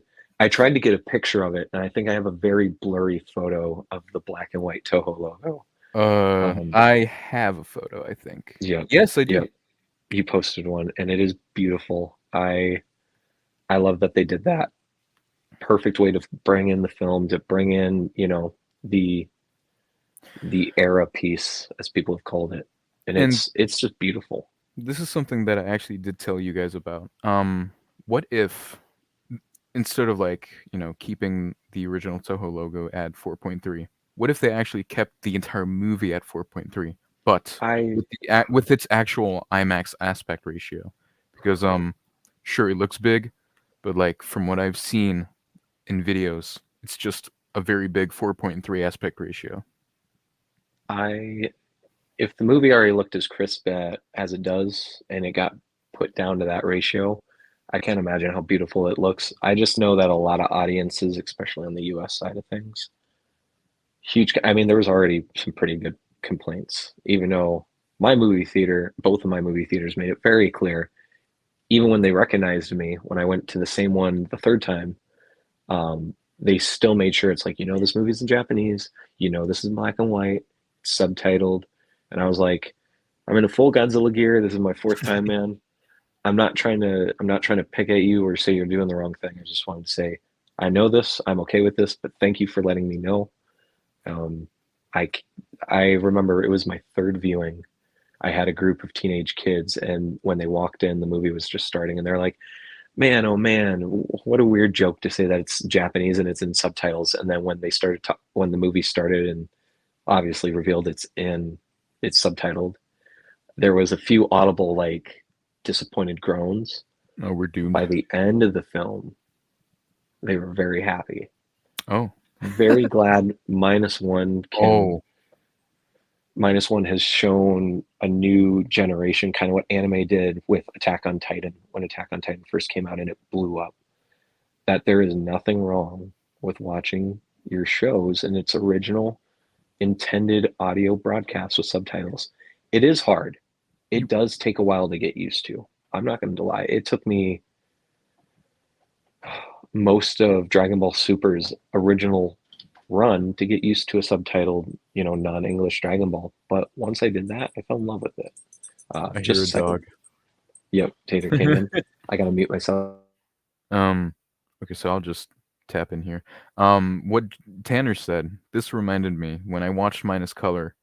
There was this kid with his father, and I just got flashbacks to watching my first Godzilla movie in 2014 with him. And he was watching Minus Color, and I'm like, oh my gosh, is this his first Godzilla movie he's watching? What a way to enter the franchise. And just to see him jumping, jump in joy when the operation scene was going on, that warmed my heart. That made me very happy because not only because it just brought back so many memories to me watching my first Godzilla movie. This was his first Godzilla movie, so I wonder where he is now. I wonder what. Fuck. I'm getting Yeah, choked up. Shit. it's all good. I was getting choked up at the beginning of the Oh stream. fuck. It's a very emotional movie. It's a beautiful movie. Minus color was a lot harder to watch this time around. I feel like a lot of like the destruction scenes, the scene where um, Tachibana and Shikishima are being carried back home after the Oda Island attack really hurt. It almost looked like super upscaled, like vintage World War II footage. Yeah. And it carried that whole presence throughout it. I mean, me and my girlfriend agreed. Like it And was harder to watch in Minus One in I a good guess way. sorry. No, that's okay. That's And why I wanted to make sure it was harder to watch in a good way. and I think when it comes to minus color, that I guess you can say they used it to its advantage when it came to the imperfections on the CGI, because that they were barely noticeable when it came with black and white, but in color they were definitely noticeable. So I guess which is Yeah, why I prefer black and white over the colored version. yeah, Yeah, so that's all. yeah. I agree. It's this film. It almost felt like it was supposed to be made in black and white, and you can Yeah. tell them going frame by frame and making sure that everything wasn't just a filter and it was. I would. I don't think there's a single scene in there where I was like, maybe that doesn't look good as black and white. I would have to see it again Well, to who knows? really. Maybe it was originally meant to be black and white because I think Yeah, yeah. There's so much more details, like Godzilla and the human characters. Like Larissa mentioned it when we sat back down in the car and we both were kind of just sobbing in the car for a moment after the movie. She was like, I know I've seen it less than you, but I was able to see like all of the human characters, like emotions, like physically displayed on their faces way more because of the black and white, because of all the shadows and the depth. And I was like, yeah, there was just so much. I think there was just so much more to this movie. I Minus color was a hit. I really hope we get it physically. If I have to here's buy a Japanese 4K of it, I'll do it because I have an Xbox and it has region free. either But way, I'd still get the Japanese Blu-ray because I'm in it for the special features as well. Because I know the Japanese 4K release, the new 4K release, has got a whole bunch of special features. yeah, I'll probably, and there's a very good chance that Japan has it like 3 to 4 months before we even get an announcement. Maybe even a whole Shin year. took almost a year from the US run to get a physical release because it came out August 2017. I don't think Minus One will get that treatment, but on the other case, I can't wait for Minus One to be shown at G Fest. I agree with you, Lewis. I think whether the rumor that Yamazaki might be there as a guest, which I think it would be dumb not to have him, but I can't imagine that that's the director. Well, Yeah, he might be there. you. He's got to be expensive. But Yeah, I was gonna say you got to take into account his appearance fee. Like, how much is he? Because I know, um, Bobby Brown is super expensive, so that kind of yeah, worries me about Yamazaki. it's going to be swarmed by 100. Yeah, which Oh is yeah, why the that's gonna scare me. VIP I think is there to help. Yeah. Because I believe it was reported so to get Shinji Higuchi, which I have a lot of respect for Yamazaki, especially after Minus One. I already had respect for him anyways for his films. Higuchi is a very, very big name, and he's 10,000 to get to appear at a convention. I would guess Yamazaki was probably before Minus One, a little under, like 7, 8,000, because he's very big in Japan. I I was would say so he's lucky. probably Oh, 10 plus now. I would say. I was so lucky to have met, or not really meet, but see in person Higuchi when he Yeah. screened Shin Ultraman in Lincoln Mm. Square, and Matt was You there too, so that was fun. you lucky boys getting to see Higuchi. If they I can't was get about to scream, "Come over here, sign my shirt."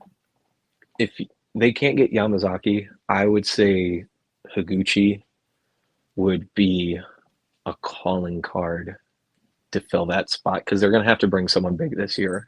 And if it's not anyone from Minus One, because anyone, even a minor actor role, will be Bernie. big. I think Shinji Higuchi is probably right up there Bernie. for a possibility. Bernie, I would, bro, if he came to G-Fest, I would be happy to. It's going to be swarmed by hundreds. Lewis, I would say thousands. How about Mike Douglas? That'd be pretty fun. Ooh, he'd be good. Yeah, or Kurt Russell. I don't think he would.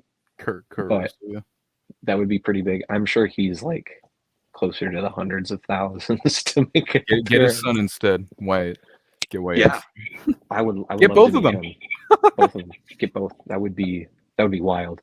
I would say closer to thousands because we were getting pretty close to 10,000 last year in attendance, and if they announced Yamazaki is going to be there, I think even non-Godzilla fans who are just a fan of Minus One as a cinematic piece, as a piece of cinema, I feel like we're going to get a lot of extra. You know, it'd be funny. What? Yamazaki comes to G-Fest, but as a regular attendee, similar to Taguchi from last year. Yes, that would be cool. As a surprise guest type of situation. Yeah. So my camera's shaking as the missus just said. The Bullzilla is on the floor eating his bone literally on top of one of my tripod arms. So I do apologize. Hopefully no one gets motion sickness. It is pretty noticeable on the cam, but that's why the dog, well, you probably can hear him slopping on his bone. So yep. Dog ASMR. Don't give me a third channel idea, Joseph. Dog ASMR would get me the views. I already him sleeping. I still need to make a video for the channel on him. I meant to do that like a few months after we got him, but make him review a figure. Make him review a figure? Yes. I could do something like that. We could figure something. I've been very carefully and very slowly letting him in the office, letting him get close to the Gigantics. I opened up the 64. One of the first things I did after the stream, I put the tail on, I picked him up. Tater came upstairs and I showed him and I was like, this Godzilla, this is not a toy. But Dad has a lot of these. He's gonna get more of these. I need you just to be comfortable with these around. And he sniffed and he wagged his tail and then he moved on with his day. Which was at that time laying on the stairs waiting for Mom to come home and taking a nap. Unbothered. I want that. Unbothered. Yeah. So we're getting close to 3 hours. I think we didn't get to talk about Minus Color as much as I would hope, but I feel like that just can save it for a later discussion because Adam and I talked about at the beginning of the stream, Joseph, about the emotions of this film and like the actual real world conversations and the connection to people have after this film, like all the mental, struggles in this film and how it's a huge psychological like conversation piece. It's a huge mental piece, a huge PTSD survivor. And there will probably be a stream later down the line about it. It's going to be a pretty hard stream about it, but maybe we can talk about Minus Color a little bit more detail later with more of the guys. I would like to get more people in and get some people that haven't been on stream before. Lewis, I know you've mentioned, I would love to have you on stream. I'd love to hear your in-depth thoughts. I got to catch up on a few of your streams that you guys have done. So busy with work lately and getting ready for the 3rd anniversary of the channel, which I have somehow not mentioned this stream at all. It is the 3rd anniversary of the channel. Joseph's channel, Tokusatsu Behind the Scenes, also is having an anniversary. How many years, Joseph, again? Was it 5 years? 5 years on Valentine's Day. I did have a review. I have something that was supposed to be coming that I wanted to review. I don't think, even if I get it, the shipping paid for on payday, I don't think it'll get here. But that review, once it gets here, will be pushed to priority, and it definitely will be a tribute for you, Joseph, and your channel, and for your love for that specific Godzilla incarnation. I don't want to spoil it. If you know Joseph, you know what incarnation it is. But I It's won't totally not spoil. obvious right now, actually. Yep, it definitely isn't. I won't ruin which figure it is of that Godzilla. I got a very good deal on buy for it. Pretty hard to get, even though it's barely a year old now. I got it for pretty cheap. So I want to do that for Joseph. And then we've got plenty of things coming out this year. I mean, we got Gigantic 64, was closer to the edge of the camera, but the dog decided he wanted to move it. We've got him. He will come out this week. I want it out by Saturday at the absolute latest. I'm going to work on it a little bit Speaking tonight. of Saturday, that's when I also plan on dropping my own video. Ooh, I've what you been dropping, working. Joseph? So this is the second part to my first part that I did last year for my anniversary. This is the second part Okay. for the Godzilla Collector's Guide series. Oh, yes, please. I'll be covering, I'll be covering VHS, Betamax for the next 5 movies. So Raids Again, King Kong, Mothra, Ghidorah, and Monster Zero. Dang. All right. I am really excited for that. I have to go back and watch the first one. It has been. I do plan on remaking the first one simply because my production quality is just so much better now. I got a mic. I no longer have to. I do have to rely on my phone for the footage, but not when it comes to the mic. Okay. So I'll probably have Matt remake his lines and whatnot, or use the same old Matt lines. But KaijuUnited is definitely going to make an appearance for part 2, so very happy to have him on it. Yes, I cannot wait. So, if y'all haven't subscribed to Joseph's channel, as the line down on the bottom of the screen is saying, all the links to a good chunk of my friends, and it's getting updated like every few weeks. I'm adding more links in that description. Eventually, it's going to hit the maximum character account or character amount for the description. I think it's 1,500 words is max. I think I'm at like 600 right now. I really am trying to make sure I continually update my links.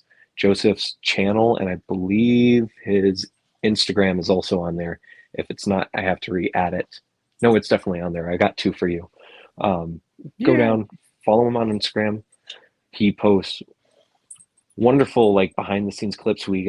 He posted clips of the 4K behind the scenes footage of some Hedorah footage. That was super cool.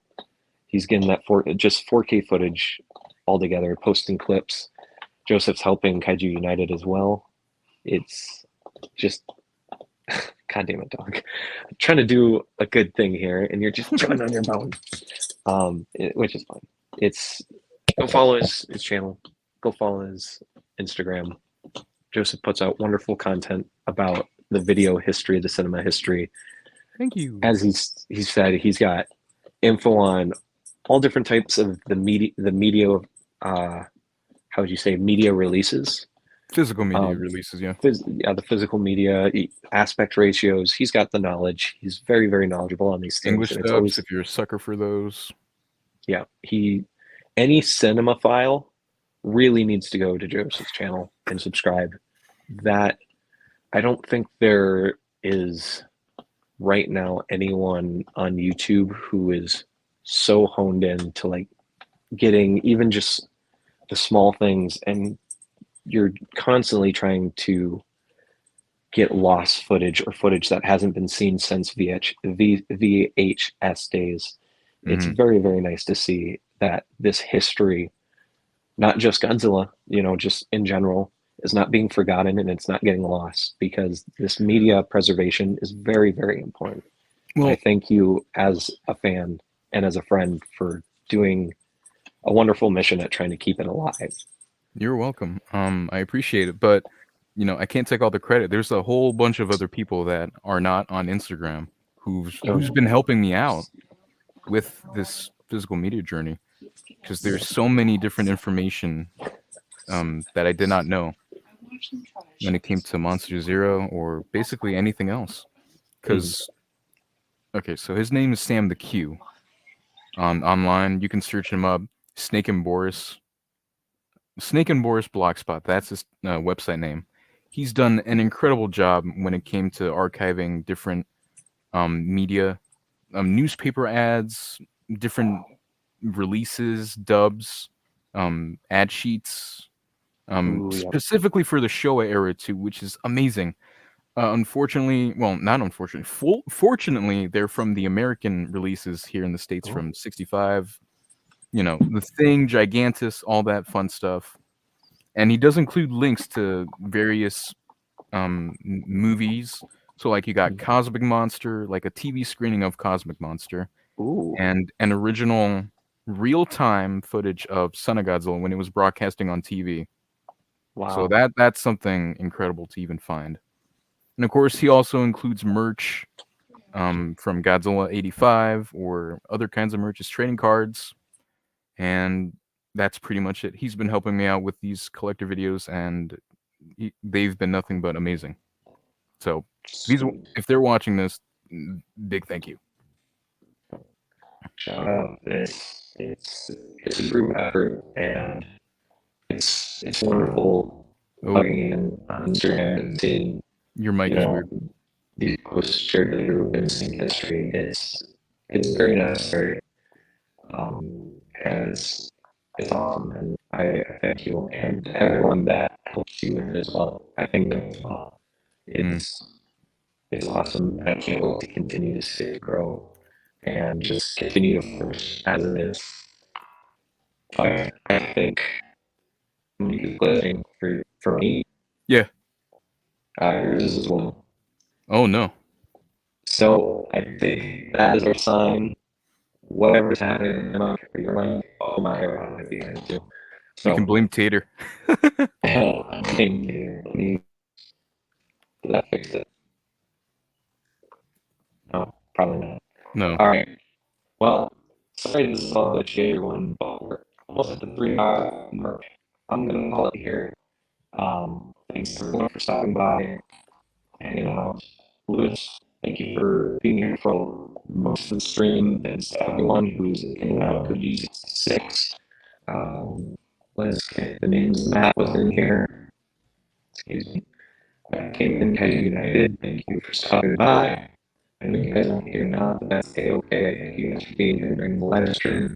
To the guy, new to the channel, thank you again. We're here. Thank you, Sauces. Thank you, Spinal. I believe is the correct pronunciation. Thank you for stopping by.